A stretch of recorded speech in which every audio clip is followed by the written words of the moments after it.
ಯೋಂತಃ ಪ್ರವಿಶ್ಯ ಮಮ ವಾಚಮಿಮಾಂ ಪ್ರಸುಪ್ತಾಂ ಸಂಜೀವಯತ್ಯಖಿಲಶಕ್ತಿಧರಸ್ವಧಾಮ್ನಾ ಅನ್ಯಾಶ್ಚ ಹಸ್ತಚರಣಶ್ರವಣತ್ವಗಾದೀನ್ ಪ್ರಾಣಾನ್ನಮೋ ಭಗವತೆ ಪುರುಷಾಯ ತುಭ್ಯಂ.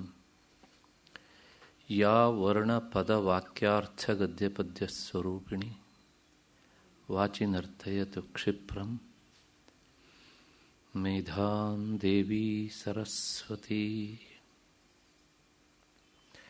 ಸರ್ವವೇದಾಂತಸಿದ್ಧಾಂತಗೋಚರಂ ತಮಗೋಚರಂ ಗೋವಿಂದಂ ಪರಮಾನಂದಂ ಸದ್ಗುರುಂ ಪ್ರಣತೋಸ್ಮ್ಯಹಂ. ಶ್ರುತಿಸ್ಮೃತಿಪುರಾಣಾನಾಂ ಆಲಯಂ ಕರುಣಾಲಯಂ ನಮಾಮಿ ಭಗವತ್ಪಾದಂ ಶಂಕರಂ ಲೋಕಶಂಕರಂ. ನಮಸ್ತಸ್ಮೈ ಭಗವತೆ ಶಂಕರಾಚಾರ್ಯರೂಪಿಣೆ ಯೇನ ವೇದಾಂತವಿದ್ಯೇಯಂ ಉದ್ಧೃತಾ ವೇದಸಾಗರಾತ್. ಸದಾತ್ಮಧ್ಯಾನನಿರತಂ ವಿಷಯೇಭ್ಯಃ ಪರಾಂಗುಖಂ ನೌಮಿ ಶಾಸ್ತ್ರೇಷು ನಿಷ್ಣಾತಂ ಚಂದ್ರಶೇಖರ ಭಾರತೀಂ. ನನ್ನ ಅಧ್ಯಾತ್ಮ ಬಂಧುಗಳೇ, ಈ ಕಾರ್ಯಕ್ರಮದ ಪ್ರಾಯೋಜಕರಾದಂತಹ ಶ್ರೀಮತಿ ಸುಮಾ ಹಾಗೂ ಅವರ ಪರಿವಾರದವರೇ, ಎಲ್ಲ ಹಿರಿಯ ಶ್ರೋತೃಗಳೇ, ನನ್ನ ಮತ್ತು ನಿಮ್ಮೆಲ್ಲರ ಹೃನ್ಮಂದಿರವನ್ನು ಬೆಳಗ್ತಾ ಇರುವಂಥ ಮಹಾಚೈತನ್ಯಕ್ಕೆ ಅನಂತ ಪ್ರಣಾಮಗಳನ್ನು ಸಲ್ಲಿಸ್ತಾ ಇವತ್ತಿನ ಚಿಂತನೆಗೆ ಮುಂದಾಗ್ತಾ ಇದ್ದೇನೆ. ನಿನ್ನೆ ದಿವಸ ಜ್ಞಾನಿಯಾದವನ ಪ್ರಾರಬ್ಧ ಕರ್ಮ ನಾಶ ಆಗ್ತದೆ ಅನ್ನೋದನ್ನು ಶ್ರುತಿ ಮಾತೆ ಹೇಳಿದ್ದನ್ನು ನಾವು ಕೇಳಿದ್ದೇವೆ. ಅಂದರೆ ಪ್ರಾರಬ್ಧ ಕರ್ಮ ಅಂದರೆ, ಕ್ಷಮಿಸಬೇಕು, ಸಂಚಿತ ಕರ್ಮ. ಮತ್ತು ಆ ಸಂಚಿತ ಕರ್ಮದ ಪಾಪದ ಭಾಗ ಮಾತ್ರ ನಾಶವಾಗ್ತದೆಯೋ ಪುಣ್ಯವೂ ನಾಶವಾಗ್ತದೆಯೋ ಎನ್ನುವಂಥ ಶಿಷ್ಯನ ಪ್ರಶ್ನೆಗೆ, ಪಾಪ ಅಷ್ಟೇ ಅಲ್ಲ, ಪುಣ್ಯಭಾಗವೂ ಸಹ ನಾಶವಾಗಿ ಹೋಗ್ತದೆ. ಯಾಕೆ ಅಂದರೆ ಪಾಪಕರ್ಮ ಹೇಗೆ ದೇಹಕ್ಕೆ ಅಂದರೆ ಇನ್ನೊಂದು ಜನ್ಮಕ್ಕೆ ಕಾರಣವಾಗ್ತದೆಯೋ, ಪುಣ್ಯವೂ ಸಹ ಅದು ಕರ್ಮವೇ ಆದ್ದರಿಂದ, ಅದು ಫಲ ಕೊಟ್ಟೇ ಕೊಡ್ತದೆ, ಆದ್ದರಿಂದ ಅದು ಸಹ ಇನ್ನೊಂದು ಜನ್ಮಕ್ಕೆ ಕಾರಣ ಆಗಿಯೇ ಆಗ್ತದೆ. ಹಾಗಾಗಿ ವೇದಾಂತದ ದೃಷ್ಟಿಯಲ್ಲಿ ಪಾಪದ ಕರ್ಮವೂ ಜನ್ಮಕ್ಕೆ ಕಾರಣ, ಪುಣ್ಯದ ಕರ್ಮವೂ ಜನ್ಮಕ್ಕೆ ಕಾರಣ. ಪಾಪಕರ್ಮ ಮಾಡಿದವನು ಹೇಗೆ ಹುಟ್ಟುವಾಗ ತಾಯಿಯ ಗರ್ಭದ ಕ್ಲೇಶಗಳನ್ನು ಅನುಭವಿಸ್ತಾನೋ, ಪುಣ್ಯಕರ್ಮ ಮಾಡಿದವನೂ ಆ ಕ್ಲೇಶವನ್ನು ಅನುಭವಿಸ್ತಾನೆ. ಆದ್ದರಿಂದ ವೇದಾಂತ ದೃಷ್ಟಿಯಲ್ಲಿ ಎರಡೂ ಕರ್ಮಗಳು ಜನ್ಮವನ್ನು ತಂದು ಒಡ್ಡುತ್ತವೆ. ಆದ್ದರಿಂದ ಅದರ ಎರಡರ ಹಣೆ ಬರಹೂ ಒಂದೇ. ಸಾಮಾನ್ಯ ಜನರ ದೃಷ್ಟಿಯಲ್ಲಿ ಮಾತ್ರ ಅದು ಪಾಪಕರ್ಮ, ಇದು ಪುಣ್ಯಕರ್ಮ ಅಂತ. ಅಷ್ಟು ಹಿನ್ನೆಲೆಯಲ್ಲಿ ಶಿಷ್ಯನ ಪ್ರಶ್ನೆ ಇತ್ತು, ಅದನ್ನು ಹೇಗೆ ಕಳೆದುಕೊಳ್ತಾನೆ ಪ್ರಾರಬ್ಧ ಕರ್ಮವನ್ನು. ಶ್ರುತಿ ಹೇಳಿದೆ, ಹತ್ತಿಯ ರಾಶಿಗೆ ಒಂದು ಸಣ್ಣ ಬೆಂಕಿಯ ಕಿಡಿಯನ್ನು ಹಾಕಿದರೂ ಸಹ ಅದು ಸುಟ್ಟು ಬಿಡುತ್ತೆ ಎನ್ನುವಂಥ ಶ್ರುತಿಯ ಉದಾಹರಣೆ. ಸಾಲದ್ದಕ್ಕೆ ಭಗವಂತ ಗೀತೆಯಲ್ಲಿ ಹೇಳಿದ್ದಾನೆ, ಜ್ಞಾನಾಗ್ನಿ ಸರ್ವಕರ್ಮಾಣಿ ಭಸ್ಮಸಾತ್ ಕುರುತೇರ್ಜುನ ಅಂತ. ಆ ಪ್ರಾರಬ್ಧ ಕರ್ಮ ಒಂದನ್ನು ಬಿಟ್ಟು ಹಿಂದಿನ ಈ ಜನ್ಮದಲ್ಲಿ ಅಂದರೆ ಜ್ಞಾನ ಬರೋದಕ್ಕಿಂತ ಮೊದಲು ಮತ್ತು ಜನ್ಮಾಂತರದಲ್ಲಿ ಮಾಡಿದ ಎಲ್ಲ ಕರ್ಮಗಳನ್ನು ಸಹ ಜ್ಞಾನ ಎನ್ನುವಂಥದ್ದು ದಹಿಸಿ ಬಿಡುತ್ತದೆ ಎನ್ನುವಂಥ ಮಾತನ್ನೆಲ್ಲ ಹೇಳಿ ಆದ ಮೇಲೆ ಮತ್ತೆ ಪುನಃ ಶಿಷ್ಯನಿಗೆ ಒಂದು ಸಂಶಯ ಇತ್ತು, ಏನಾದರೂ ಸ್ವಲ್ಪ ಉಳಿಬಹುದೋ ಕರ್ಮ ಅಂತ. ಅದಕ್ಕೆ ಪ್ರಾಮಾಣಿಕವಾಗಿ ಹೇಳಿದರು, ಒಂದು ರೀತಿಯ ಕಡಿಮೆ ಆಗ್ತಾ ಆಗ್ತಾ ಬಂದು ಅದರ ಒಂದು ಅಲೆ ಎಲ್ಲೋ ಇರಬಹುದು. ಹೇಗೆ ಕೇಳಿದರೆ, ಸೂರ್ಯ ಉದಯ ಆಗುವುದಕ್ಕಿಂತ ಮುನ್ನ ಅರುಣೋದಯವಾಗುವವರೆಗೂ ಸಹ ಕತ್ತಲು ತಿಕ್ಕಾಗಿ ಇರ್ತದೆ, ದಪ್ಪವಾಗಿ ಇರ್ತದೆ. ಆದರೆ ಅರುಣೋದಯ ಆಗುವ ಕಾಲಕ್ಕೆ ಕತ್ತಲಿನ ತೀವ್ರತೆ ಕಡಿಮೆ ಆಗಿಬಿಡ್ತದೆಯಲ್ಲ, ಹಾಗೆ ಆ ಜ್ಞಾನಿಯ ಅಜ್ಞಾನದ ಅಂಶ ಅಂದರೆ ಕರ್ಮದ ಅಂಶ ಸಂಪೂರ್ಣವಾಗಿ ಅದು ನಾಶವಾಗಿ ಹೋಗ್ತದೆ. ಹೇಗೆ ಅಂದರೆ ಅರುಣೋದಯ ಕಾಲದಲ್ಲಿ ತಮಸ್ಸು ಕ್ಷೀಣ ಆಗುವ ಹಾಗೆ ಎನ್ನುವಂಥ ಮಾತನ್ನು ಹೇಳಿ ಆದಮೇಲೆ ಆ ಜ್ಞಾನಿ ಅವನಿಗೆ ಈ ಕೆಲವು ಸಲ ಈ ಜ್ಞಾನಿ ಅಂತ ಹೇಳಬೇಕಿದ್ರೆ ನಾನು ಮುಂದೆ 4 ತರಹದ ಆ ಜ್ಞಾನಿಗಳಲ್ಲಿ ಒಂದು ಸಣ್ಣ ಭೇದಗಳಿವೆ, ಅದನ್ನು ಹೇಳಬೇಕು. ಇಲ್ಲಿ ಹೇಳ್ತಾ ಇರುವಂತಹದ್ದು ಬ್ರಹ್ಮವಿತ್ ಎನ್ನುವ ಜ್ಞಾನಿಯ ಒಂದು ಲಕ್ಷಣ. ನಿಮಗೆ ಈ ವಿಷಯ ಕೇಳಿದಾಗ ಸ್ವಲ್ಪ ಅಚ್ಚರಿ ಆಗುತ್ತೆ, ಜ್ಞಾನಿಗಳಲ್ಲೂ ಏನು ಭೇದ ಉಂಟು ಅಂತ. ಹೌದು, ಜ್ಞಾನಿಗಳಲ್ಲೂ ಸಹ ಸಣ್ಣ ಸಣ್ಣ ವಿಭಾಗಗಳಿವೆ. ಬ್ರಹ್ಮವಿತ್, ಬ್ರಹ್ಮವಿತ್ ವರಹ, ಬ್ರಹ್ಮವಿತ್ ವರಿಯಾನ್, ಬ್ರಹ್ಮವಿತ್ ವರಿಷ್ಠ ಅಂತ. ಹೀಗೆ 4 ಈ ಎಲ್ಲ ವಿಷಯಗಳನ್ನು ಒಂದು ವಿವೇಕ ಚೂಡಾಮಣಿಯಲ್ಲಿ ಮಾತ್ರ ನಾವು ನೋಡೋದಕ್ಕೆ ಸಾಧ್ಯ. ಹಾಗಾಗಿ ಇಲ್ಲಿ ಹೇಳ್ತಾ ಇರುವಂತಹದ್ದು ಆ ಬ್ರಹ್ಮವಿತ್ ಅಂತ ಹೇಳ್ತೇವಲ್ಲ, ಅವನ ವಿಚಾರ. ಪ್ರಾರಬ್ಧ ಕರ್ಮ ಸೌದು ಅದು ಬಹಳ ಕಡಿಮೆ ಆಗ್ತಾ ಬರ್ತದೆ ಎನ್ನುವಂಥದ್ದೆಲ್ಲ ಅವನನ್ನು ಕುರಿತಿಟ್ಕೊಂಡು ಹೇಳಿದ್ದೆ ಅಷ್ಟೇ ಹೊರತು ಆ ಬ್ರಹ್ಮವಿದ್ ವರಿಷ್ಠ ಅಂತ ಇದ್ದಾನಲ್ಲ ಅವನ ಲಕ್ಷಣವನ್ನು ಮುಂದೆ ಹೇಳ್ತಾರೆ, ಅವನ ವಿಚಾರ ಅಲ್ವೇ ಅಲ್ಲ. ಯಾಕೆಂದರೆ ಅವನನ್ನು ಯಾವ ಪ್ರಾರಬ್ಧ ಕರ್ಮಗಳೂ ಮುಟ್ಟುವುದಿಲ್ಲ ಅಂತ ಹೇಳ್ತಾ, ಅವನಿಗೆ ಈ ಸಮಾಧಿ ಸ್ಥಿತಿಯಿಂದ ಉತ್ಥಿತನಾದಾಗ, ಯಾರಿಗೆ? ಜ್ಞಾನಿ ಬ್ರಹ್ಮವಿದನಿಗೆ ಸುಖ ದುಃಖಗಳ ಅನುಭವ ಆಗತ್ತೆ. ಅನುಭವ ಆಗತ್ತೆ ಅಂದರೆ ಗೊತ್ತಾಗುತ್ತೆ, ಪ್ರಾರಬ್ಧ ಕರ್ಮದ ನನ್ನ ಮೂಟೆ ಎಷ್ಟಿದೆ ಅನ್ನೋದು ಸಹ ಅವನಿಗೆ ಗೊತ್ತಾಗ್ತದೆ ಅಂತ. ಈ ಮಾತನ್ನು ಹೇಳಿದಾಗ ನಿಮಗೆ ಒಂದು ಸಣ್ಣ ಸಂಶಯ ಬರಬಹುದು, ಅಲ್ಲ ಈ ಬ್ರಹ್ಮವಿತ್ ಮತ್ತು ಬ್ರಹ್ಮವಿತ್ ವರಹ, ಬ್ರಹ್ಮವಿತ್ ವರಿಯಾನ್, ಬ್ರಹ್ಮವಿತ್ ವರಿಷ್ಠ, ಈ 4ರಲ್ಲೂ ಏನಾದ್ರು ನೇರವಾಗಿ ಭೇದ ಇರುವ ವ್ಯಕ್ತಿಗಳನ್ನು ಹೇಳೋದಕ್ಕೆ ಆಗತ್ತಾ? ಪ್ರಶ್ನೆಯನ್ನು ಅಸಂಭವ. ಯಾಕೆ ಕೇಳಿದರೆ ನಮಗೆ ಅದನ್ನು ವಿವರಣೆ ಮಾಡೋದಕ್ಕಿಂತ ಇಂಥವರು ಈ ಗುಂಪಿನಲ್ಲಿದ್ದಾರೆ ಅಂತ ಹೇಳಿಬಿಟ್ರೆ ಬೇಗ ಅರ್ಥ ಆಗ್ತದಿಲ್ಲ ಅಂತ. ನಿಮಗೆ ಆ ಒಂದು ಭಾವನೆ ಬಂದು ಸರಿ, ಅದನ್ನು ವಿಭಾಗ ಮಾಡಿ ಹೇಳೋದಕ್ಕೆ ನಾನು ಯಾರು? ವಿಚಾರ ಮಾಡಿ ಸ್ವಲ್ಪ ಅಲ್ವಾ. ಆ ಮಟ್ಟಕ್ಕೆ ಏರಿದವರು ಮಾತ್ರ ಅವರಲ್ಲಿ ವಿಭಾಗ ಮಾಡಿ ಹೇಳಬಹುದು. ಮೊದಲನೇ ಮೆಟ್ಲಲ್ಲಿ ಹತ್ತಲಿಕ್ಕಾಗದೇ ಇರುವ ನಾವು ಕೊನೆಯ ಮೆಟ್ಟಲನ್ನು ಹತ್ತಿ ಮುಂದಕ್ಕೆ ಹೋದವರು ಅವರು ಇಲ್ಲಿದ್ದಾರೆ ಇವರು ಇಲ್ಲಿದ್ದಾರೆ ಅಂತ ಹೇಳಿದರೆ ಹಾಸ್ಯಾಸ್ಪದ ಅಲ್ವಾ. ಆದರೂ ಸಹ ಜ್ಞಾನಿಗಳು ಅಲ್ಲಲ್ಲಿ ಇಂತಿಂಥವ್ರು ಹೀಗೆ ಅಂತ ಹೇಳಿದ್ದು ಚೂರುಪಾರು ಸಿಗತ್ತೆ. ಅಷ್ಟನ್ನು ನಿಮ್ಮ ಮುಂದೆ ಪ್ರಾಮಾಣಿಕವಾಗಿ ಇಡ್ತೇನೆ ಮುಂದಿನ ಸಮಯದಲ್ಲಿ. ಈಗ ನಾವು ಹೇಳ್ತಾ ಇರೋದು ಆ ಬ್ರಹ್ಮವಿತ್ ಮೊದಲನೆಯವನು, ಅವನು ಜ್ಞಾನಿಯೇ. ಆದರೆ ಸಮಾಧಿಯಿಂದ ಉತ್ಥಿತನಾದಾಗ ಅವನಿಗೆ ಎಲ್ಲ ಅನುಭವಗಳು ಆಗ್ತಾ ಇರ್ತವೆ. ಅಷ್ಟು ಹಿನ್ನೆಲೆಯಲ್ಲಿ ಅವನ ಬಗ್ಗೆ ಹೇಳ್ತಾ, ಅವನು ಹೇಗೆ, ಮತ್ತೆ ಅವನಿನ್ನೂ ಬ್ರಹ್ಮವಿದ್ ವರಿಷ್ಠ ಆಗಲಿಲ್ಲವಲ್ಲ, ಬ್ರಹ್ಮವಿತ್ ಇನ್ನು ಮುಂದಕ್ಕೆ ಹೋಗಬೇಕಲ್ಲ, ಅವನು ಹೇಗೆ ತನ್ನ ಆ ಪ್ರಾರಬ್ಧ ಕರ್ಮಗಳನ್ನು ಮೂಟೆಯನ್ನು ಸವೆಸಿಕೊಳ್ತಾನೆ ಅನ್ನೋದಕ್ಕೆ ನಿನ್ನೆ ದಿವಸ ಒಂದು ಮಾತನ್ನು ಹೇಳಿದರು. ಅಹಂ ಬ್ರಹ್ಮೇತಿ ವಿಜ್ಞಾನಾತ್ ಕಲ್ಪಕೋಟಿ ಶತಾರ್ಜಿತಂ ಅಂತ. ನಾನು ಬ್ರಹ್ಮವಸ್ತುವೇ ಆಗಿದ್ದೇನ ಅಂತ ತಿಳಿಬೇಕು. ತಿಳಿಬೇಕು ಅಂದರೆ ಒಂದು ಸಲ ಬಾಯಲ್ಲಿ ಅಂದ್ಕೊಳ್ಳೋದಲ್ಲ.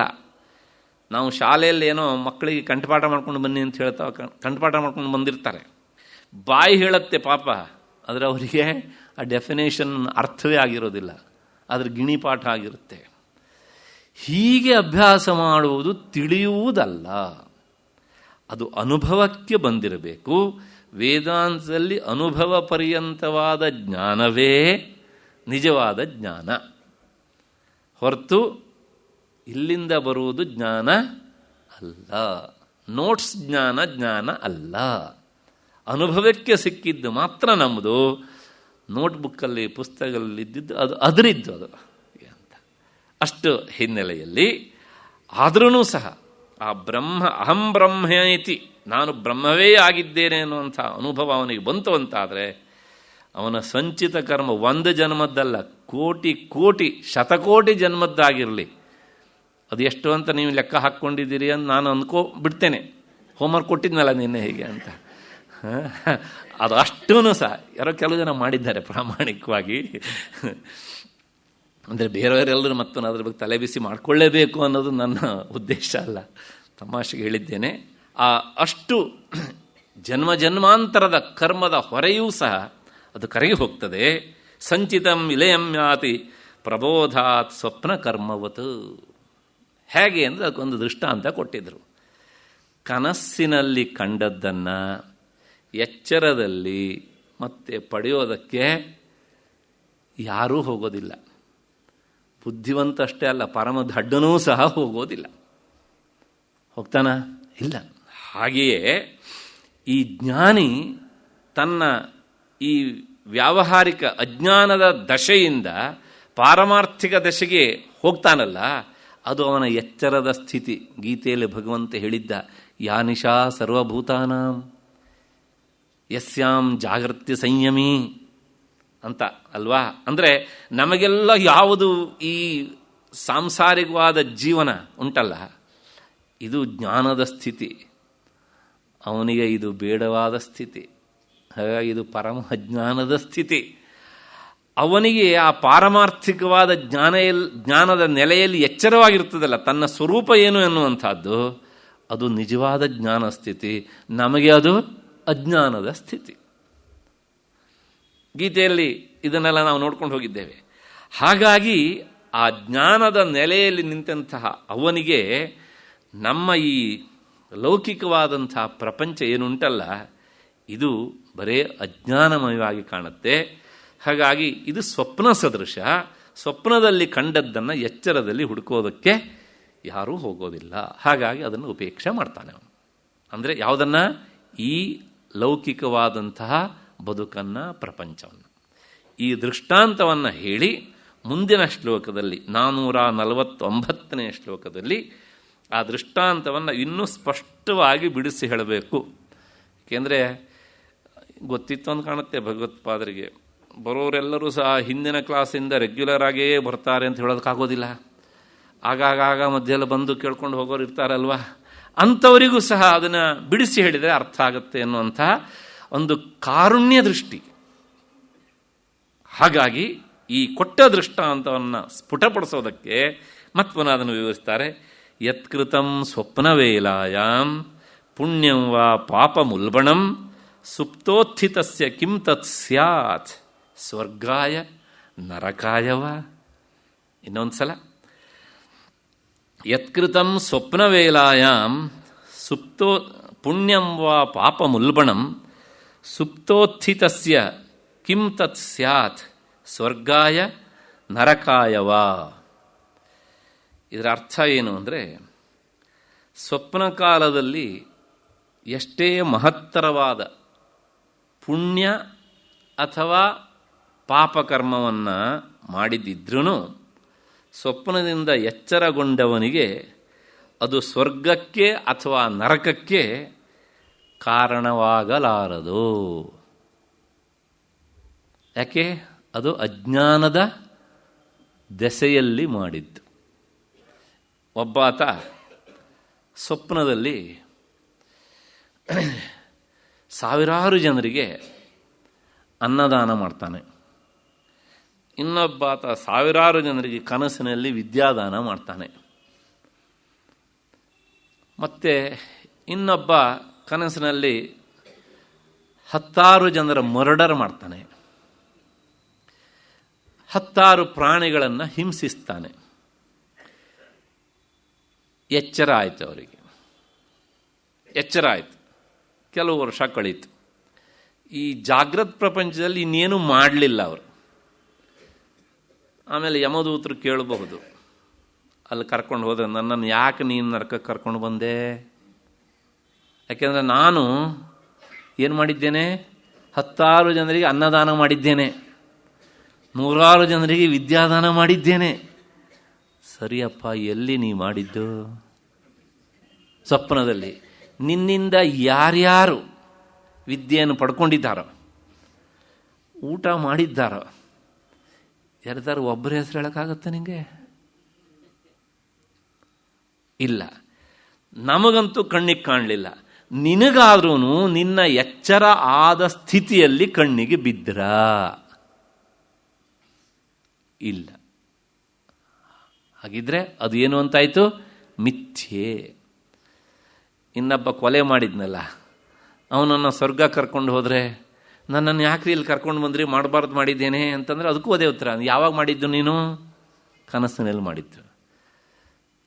ಹಾಗಾಗಿ ಕನಸಿನಲ್ಲಿ ಮಾಡಿದ್ದು ಎಚ್ಚರದಲ್ಲಿ ಫಲವನ್ನು ಕೊಡುವುದಿಲ್ಲ. ಕನಸಿನಲ್ಲಿ ಮಾಡಿದ್ದು ಕನಸಿನಲ್ಲಷ್ಟೇ ಫಲ.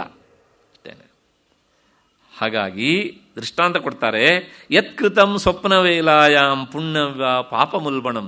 ಅದು ಎಷ್ಟೇ ಪುಣ್ಯಕರ್ಮ ಆಗಿರಲಿ, ಸ್ವಪ್ನದಲ್ಲಿ ಮಾಡಿದ ಪುಣ್ಯಕರ್ಮದಿಂದ ಅವನಿಗೆ ಸ್ವರ್ಗಕ್ಕೆ ಹೋಗೋದಕ್ಕೆ ಅಧಿಕಾರ ಬರುವುದಿಲ್ಲ. ಎಷ್ಟೇ ಪಾಪಕರ್ಮ ಆಗಿರಲಿ, ಅದು ಸ್ವಪ್ನದಲ್ಲಿ ಮಾಡಿದ್ದಾದ್ರಿಂದ ಅವನಿಗೆ ನರಕದ ಭಯವೂ ಇಲ್ಲ. ಆದ್ದರಿಂದ ಅದು ಹೇಗೆ ಸ್ವಾಪ್ನಿಕವಾದಂಥ ಘಟನೆಗಳು ಹೇಗೆ ಸುಳ್ಳೋ, ಹಾಗೆಯೇ ಈ ಜಾಗ್ರತ್ ಪ್ರಪಂಚವೂ ಸಹ ಇದು ಸ್ವಪ್ನವೇ. ಆದರೆ ಅದು ಸ್ವಲ್ಪ ಕಾಲಿಕವಾದದ್ದು, ಇದು ದೀರ್ಘಕಾಲಿಕವಾದದ್ದು. ಇದು ಅಲ್ಲಿ ಅವನಿಗೆ ಯಾತಕ್ಕೂ ಸಹ ಬರುವುದಿಲ್ಲ. ಅದರಿಂದ ಹೇಗೆ ಸುಪ್ತೋತ್ಥಿತಸ್ಯ ಕಿಂ ತತ್ ಸ್ಯಾತ್, ಆ ಕನಸಿನಲ್ಲಿ ಮಾಡಿದಂತಹ ಪುಣ್ಯಕರ್ಮದಿಂದ ಸ್ವರ್ಗವೂ ಸಿಗೋದಿಲ್ಲ, ಪಾಪಕರ್ಮದಿಂದ ನರಕವೂ ಇಲ್ಲ. ಯಾಕೆ ಅಂತಂದರೆ ಕರ್ತೃತ್ವೇನ ಶೂನ್ಯಸ್ಯ ನ ಫಲಮಾರಭ್ಯತೆ. ಆ ಕನಸಿನಲ್ಲಿ ಅವನು ಮಾಡಿದ್ದು ಅದು ಅವಸ್ಥೆಯೇ ಬೇರೆ. ಹಾಗೆಯೇ ಈ ಜ್ಞಾನಿಯಾದವನು ಕರ್ಮ ಮಾಡಿರ್ತಾನಲ್ಲ, ಅಕಸ್ಮಾತಾಗಿ ಮಾಡಿದರೆ ಅಲ್ಲಿ ಅವನಿಗೆ ಆ ಕರ್ಮದ ಜೊತೆ ಏನಿಲ್ಲ, ಅಟ್ಯಾಚ್ಮೆಂಟ್ ಅನ್ನೋದು ಇಲ್ಲವೇ ಇಲ್ಲ. ಆದ್ದರಿಂದ ಅವನ ಕರ್ಮ ಪಾಪವೂ ಅಲ್ಲ, ಅವನ ಕರ್ಮ ಪುಣ್ಯವೂ ಅಲ್ಲ. ಇಷ್ಟು ಈ ಶ್ಲೋಕದ ಅರ್ಥ. ಮತ್ತೆ ಇನ್ನೊಂದು ವಿಚಾರ, ಸಂಚಿತ ಕರ್ಮಣಾಂ ಅನಾತ್ಮ ಅಧ್ಯಾಸ ನಾಶೇನ ನಾಶಮುಕ್ತ್ವ. ಈ ಸಂಚಿತ ಕರ್ಮಗಳು ಯಾವಾಗ ನಾಶವಾಗ್ತವೆ ಅಂತ ಕೇಳಿದರೆ ಜ್ಞಾನ ಬಂದಾಗ, ಅಲ್ಲಿವರೆಗೆ ಅವು ಹಾಗೇನೆ ಇರ್ತವೆ. ಮುಂದೆ ಆಗಾಮಿನಾಂ ಕರ್ಮಣಾಂ ಅಶ್ಲೇಷ ಮಾಹ.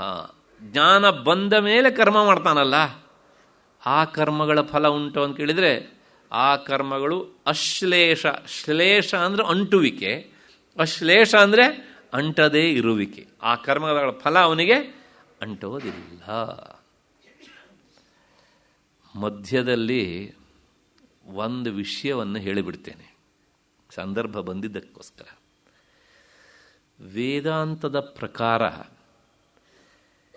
ಈ ಜಾಗ್ರದ ಅವಸ್ಥೆಯು ಒಂದು ಸ್ವಪ್ನಾವಸ್ಥೆ ಇದ್ದ ಹಾಗೆ.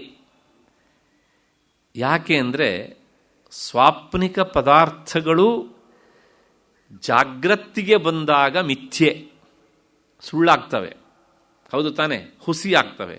ಹಾಗೆ ಈ ಜಾಗ್ರದ ಅವಸ್ಥೆಯಲ್ಲಿ ಮಾಡಿದ್ದು ಪರಮಾರ್ಥ ದಶೆಯಲ್ಲಿ ಏನಾಗ್ತವೆ, ಅವು ಸುಳ್ಳಾಗಿ ಬಿಡ್ತವೆ. ಹಾಗಿದ್ದರೆ ಅದಕ್ಕೆ ಏನು ವ್ಯತ್ಯಾಸ? ನಾನು ಹೇಳಿದೆ ಅದು ಸ್ವಲ್ಪ ಕಾಲಿಕ, ಇದು ದೀರ್ಘಕಾಲಿಕ. ಆದರೆ ಒಂದು ವ್ಯತ್ಯಾಸ ಉಂಟು ಎರಡಕ್ಕೂ ಸಹ. ಆ ಸ್ವಪ್ನದಲ್ಲಿ ನಮಗೆ ಸ್ವಾತಂತ್ರ್ಯ ಇಲ್ಲ. ಇವತ್ತು ನನಗೆ ಇದೇ ಸ್ವಪ್ನ ಬೀಳಬೇಕು ಅಂತ 100 ಸಲ ಜಪ ಮಾಡಿಕೊಂಡು ಮನಗೋದು.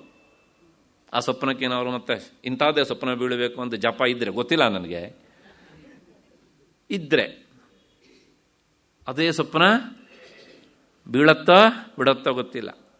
ನಾವು ಆ ವಿಷಯದಲ್ಲಿ ಎಷ್ಟು ಅಸಹಾಯಕರು ಅಂದರೆ, ಅವತ್ತೊಂದು ಒಳ್ಳೆಯ ಸ್ವಪ್ನ ಬಿದ್ದಿತ್ತು, ಇವತ್ತು ಅದೇ ಬೀಳಿ ಅಂತ ಅಂದ್ಕೊಂಡು ಅದು ಬೀಳೋದಿಲ್ಲ. ಅವತ್ತೊಂದು ಕೆಟ್ಟ ಸ್ವಪ್ನ ಬಿದ್ದಿತ್ತಲ್ಲ, ಯಾರೋ 4 ಜನ ಒಂದು ಕಾಲಲ್ಲಿ ಹಿಡಿದು ಹೊಡೆದಂಗೆ, ಸದ್ಯ ಅದು ಬರದೇ ಇರಲಪ್ಪ ಕನಸು ಅಂತ ಪ್ರಾರ್ಥನೆ ಮಾಡ್ತಾ ಇದ್ರು, ಮತ್ತು ಆವತ್ತು ಅದೇ ಬರುತ್ತೆ ಅದು. ಅಂದರೆ ಇಂಥದ್ದೇ ಸ್ವಪ್ನ ಬೀಳಲಿ ಅನ್ನೋ ವಿಷಯದಲ್ಲೂ ನಮಗೆ ಸ್ವಾತಂತ್ರ್ಯವಿಲ್ಲ. ಸ್ವಪ್ನ ನೋಡ್ತಾ ನೋಡ್ತಾ ಇದ್ದಾಗ ಅದರಿಂದ ತಪ್ಪಿಸಿಕೊಳ್ಳೋದಕ್ಕೋ ಅಥವಾ ಸಂತೋಷ ಪಡೋದಕ್ಕೋ ಅತಿಯಾಗಿ ಅದಕ್ಕೂ ಸಹ ನಮಗೆ ಸ್ವಾತಂತ್ರ್ಯ ಇಲ್ಲ. ಆದರೆ ಜಾಗೃತಿ ಎನ್ನುವಂಥ ಈ ದೀರ್ಘಕಾಲದ ಸ್ವಪ್ನದಲ್ಲಿ ನಮಗೆ ಸ್ವಾತಂತ್ರ್ಯ ಉಂಟು. ಇಲ್ಲಿ ನಾವು ಬೇಕಾದ ಕನಸನ್ನು ಕಾಣಬಹುದು. ಆ ಬೇಕಾದ ಕನಸನ್ನು ನೋಡುವುದಕ್ಕೆ ನಮ್ಮ ಮನಸ್ಸನ್ನು ಅಣಿಗೊಳಿಸಿಕೊಳ್ಳಬಹುದು. ಅಷ್ಟೇ ಅಲ್ಲ, ಈ ಕನಸಿನ ಮೂಲಕ ಕಂಡದ್ದನ್ನು ಸಂಸ್ಕಾರ ರೂಪದಲ್ಲಿ ಇರಿಸಿಕೊಂಡು ಆ ಪಾರಮಾರ್ಥಿಕ ಸ್ಥಿತಿಗೆ ಹೋಗೋದಕ್ಕೆ ಇದನ್ನು ಅನುಷ್ಠಾನದ ಭೂಮಿಕೆಯಾಗಿ ಮಾಡಿಕೊಳ್ಳಬಹುದು. ಅದರಿಂದ ಈ ಸುದೀರ್ಘಕಾಲವಂಥ ಜಾಗೃತ್ ಪ್ರಪಂಚದ ಸ್ವಪ್ನ ಜ್ಞಾನಿಯ ದೃಷ್ಟಿಯಲ್ಲಿ ಸ್ವಪ್ನವಾದರೂ ಸಹ ಸಂಸಾರಿಗಳ ಅಂಥ ನಮಗೆ ಇದು ಸಾಧನಾರಂಗದ ಸ್ವಪ್ನ ಅಲ್ವಾ?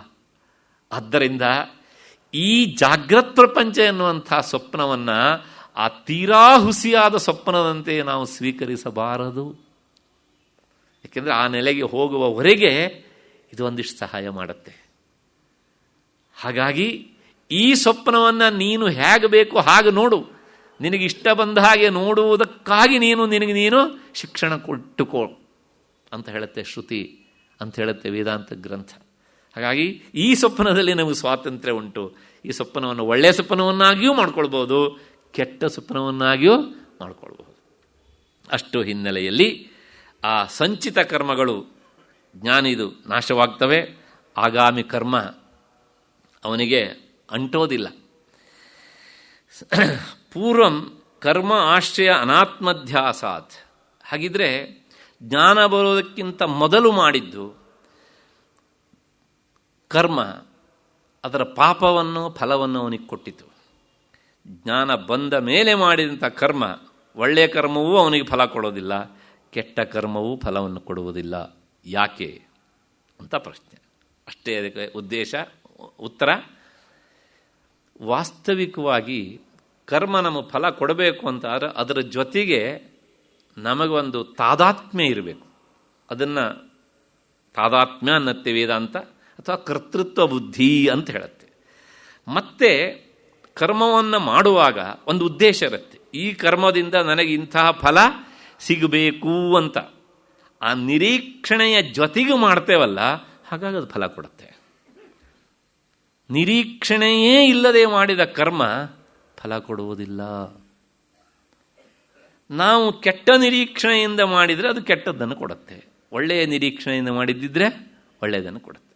ಈಗ ಒಂದು ತೀರ್ಮಾನಕ್ಕೆ ಬಂದ ಹಾಗಾಯ್ತು. ನಾವು ಮೂಲತಃ ಕರ್ಮ ಎನ್ನುವಂಥದ್ದು ಅದು ಮೂಲತಃ ಪಾಪವೂ ಅಲ್ಲ, ಪುಣ್ಯವೂ ಅಲ್ಲ. ಹಾಗಿದ್ರೆ ಅದರ ಹಿಂದಿರುವಂಥ ನಮ್ಮ ಬುದ್ಧಿಯಿಂದ ಅದು ಉತ್ತಮ ಕರ್ಮವೋ ಅಂದರೆ ಪುಣ್ಯಕರ್ಮವೋ ಪಾಪಕರ್ಮವೋ ಆಗಿರುತ್ತದೆ. ಹಾಗಿದ್ರೆ ಕರ್ಮ ಹೇಗಿರ್ತದೆ? Totally neutral. ಅದು ಒಬ್ಬಾತ ಹೇಳ್ಬೋದು, ಇಲ್ರಿ ನಾನು ದಿನವೂ ಸಹ ದೇವಾಲಯಕ್ಕೆ ಹೋಗಿ ದೇವರಿಗೆ 100 ಪ್ರದಕ್ಷಿಣೆ ಹಾಕ್ತೇನೆ, ನನಗೆ ಪುಣ್ಯ ಬಂದಿದೆ ಅಂತ.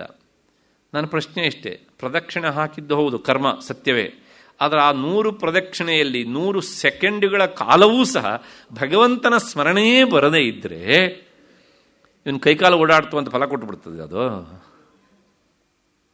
ಇಲ್ಲ.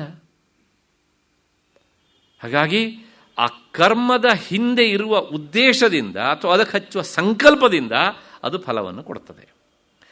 ಅದರ ಜೊತೆಗೆ ನಮಗೆ ಯಾವುದೇ ಸಂಬಂಧ ಇಲ್ಲ ಅಂತಾದರೆ ಆ ಕರ್ಮ ನಮ್ಮ ಫಲವನ್ನು ಕೊಡುವುದಿಲ್ಲ. ಒಂದು ಉದಾಹರಣೆ ಕೊಡ್ತೇನೆ. ನಾವು ದಾರಿಯಲ್ಲೇ ನಡ್ಕೊಂಡು ಹೋಗ್ತೇವೆ, ಪೇಟೆ ದಾರಿಯಲ್ಲ, ಹಳ್ಳಿಯ ದಾರಿ.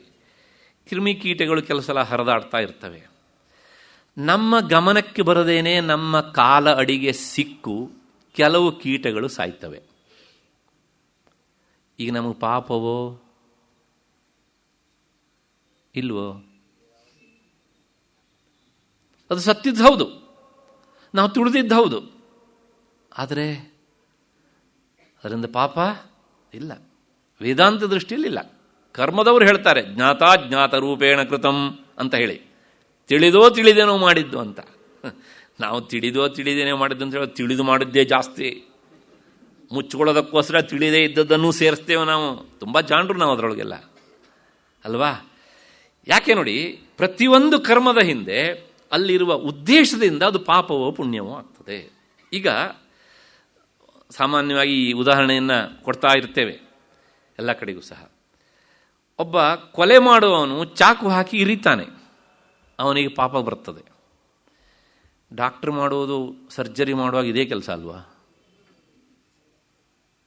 ಅವರು ಇರಿಯೋದೇ ಅಲ್ವಾ? ಕೇಳಿದರೆ ಏನು ವ್ಯವಸ್ಥಿತವಾಗಿ ಇರಿತಾರೆ, ದಟ್ ಈಸ್ ಸಪ್ರೇಟ್. ಮಂಚದ ಮೇಲೆ ಮನಸ್ಕೊಂಡು, ಹೌದು ತಾನೆ, ಕೈ ಕಾಲೆಲ್ಲ ಹಿಡ್ಕೊಂಡು, ಹೌದು ತಾನೆ. ಆದರೆ ಈ ಚುಚ್ಚೋದು, ಕೊರೆಯೋದು, ಕತ್ತರಿಸೋದು, ಸ್ಟಿಚಿಂಗ್ ಹಾಕೋದು, ಮತ್ತು ಕೊಲೆ ಮಾಡಿದವನು ಸ್ಟಿಚಿಂಗ್ ಎಲ್ಲ ಹಾಕೋಲ್ಲ, ಅವನು ಬಿಸಾಡಿ ಹೋಗ್ತಾನೆ. ಇವರು ಅದೊಂದು ಕೆಲಸ ಮಾಡ್ತಾರೆ. ಬೇಕಿದ್ರೆ ಒಳಗಡೆ ಆ ಕತ್ರಿ ಇಟ್ಟು ಬೇಕಾದ್ರೆ ಸ್ಟಿಚಿಂಗ್ ಹಾಕ್ಬೋದು, ದಟ್ ಈಸ್ ಸಪ್ರೇಟ್. ಪ್ರಶ್ನೆ ಇಷ್ಟೇ, ಇವನ ಕರ್ಮ ಪುಣ್ಯ, ಅವನ ಕರ್ಮ ಪಾಪ. ಯಾಕೆ? ಉದ್ದೇಶ ಅಲ್ವಾ? ಹಾಗಾಗಿ ಮೂಲತಃ ಕರ್ಮ ಅನ್ನೋದುಂಟಲ್ಲ, ಅದು ಪಾಪವೂ ಅಲ್ಲ, ಪುಣ್ಯವಲ್ಲ. ಇನ್ನೊಂದು ಉದಾಹರಣೆ ಕೊಡ್ತೇನೆ. ಒಬ್ಬ ವ್ಯಕ್ತಿಯನ್ನು ಕೊಲೆ ಮಾಡ್ತಾನೆ, ಕೊಲೆಗಡಕ ಅಂತ ಅವನಿಗೆ ಬೋರ್ಡ್ ಹಾಕ್ತಾರೆ, ಅವನಿಗೆ ನರಕ, ಹೌದು ತಾನೆ. ಆದರೆ ಜಡ್ಜ, ನ್ಯಾಯಾಧೀಶ ಒಬ್ಬ ಕೊಲೆಗಡಕನಿಗೆ ಆರ್ಡರ್ ಮಾಡ್ತಾನೆ, ಇವನನ್ನು ಹ್ಯಾಂಗಿಂಗ್ ಮಾಡಿ ಅಂತ. ಈಗ ಪ್ರಶ್ನೆ ಅಷ್ಟೇ, ಆ ಕೊಲೆಗಡಕ್ಕೆ ಏನು ಮಾಡಿದ್ನೋ ಅದನ್ನೇ ಅಲ್ವ ಈ ನ್ಯಾಯಾಧೀಶ ಮತ್ತು ಅವನು ಹ್ಯಾಂಗಿಂಗ್ ಮಾಡೋನು ಇರ್ತಾನಲ್ಲ, ಎಳೆಯವನು, ಅವನು ಮಾಡಿದ್ದು ಅದೇ ಅಲ್ವಾ? ಆದರೆ ಅವನಿಗೆ ಸರ್ಕಾರ ಸಂಬಳ ಕೊಡುತ್ತೆ ಅಲ್ವಾ?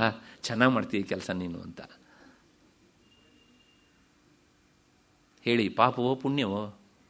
ಪಾಪ ಅಂತ ಪುಣ್ಯ ಬಿಡಿ, ಪಾಪ ಅಂತ ಹೇಳೋಕ್ಕಾಗತ್ತಾ? ಇಲ್ಲ. ಯಾಕಿಲ್ಲ ಕೇಳಿದರೆ, ಉದ್ದೇಶ ಏನಾಗಿತ್ತು? ಅದು ದುರುದ್ದೇಶ ಆಗಿರಲಿಲ್ಲ, ಸದುದ್ದೇಶ ಆಗಿತ್ತು. ಅಲ್ಲಿಗೆ ಏನು ಹೇಳ್ಬೋದು ಕೇಳಿದರೆ, ಕರ್ಮ ಅದು ಪುಣ್ಯಕರ್ಮ ಆಗುವುದು ನಮ್ಮ ಉದ್ದೇಶದಿಂದ, ನಂಬರ್ 1. ಅದು ಪಾಪಕರ್ಮ ಆಗುವುದು ನಮ್ಮ ಉದ್ದೇಶದಿಂದ, ನಂಬರ್ 2. ಅದು ಎರಡೂ ಆಗದೇ ಇರಬಹುದು ನಮ್ಮ ತೀರ್ಮಾನದಿಂದ. ಹಾಗಾಗಿ ಕರ್ಮಕ್ಕೆ 3 ಮುಖಗಳು. ಹೀಗಿದ್ದಾಗ ಉಪನಿಷತ್ತು ಹೇಳುತ್ತೆ, ನೋಡು, ನೀ ಪಾಪ ಮಾಡಿದರೂ ಜನ್ಮ ಎತ್ತುತ್ತೀಯೇ, ಕರ್ಮವನ್ನು ಪಾಪವನ್ನಾಗಿ ಮಾಡಿದರೆ, ಪುಣ್ಯವನ್ನಾಗಿ ಮಾಡಿದರೂ ಜನ್ಮ ಎತ್ತಿದೆಯೇ, ನ್ಯೂಟ್ರಲ್ ಆಗಿಬಿಡು, ಮಾಡಲೇಬೇಡ. ಆಗ ನಿನಗೇನಿಲ್ಲ, ಅದು ಫಲವನ್ನೇ ಕೊಡುವುದಿಲ್ಲ. ನಾನು ಹೇಳ್ತೇನೆ ಅಂತ ಒಪ್ಕೊಳ್ಬೇಡಿ, ನೀವು ನಿಮ್ಮ ಮನಸ್ಸಿನಲ್ಲಿ ವಿಚಾರ ಮಾಡಿ.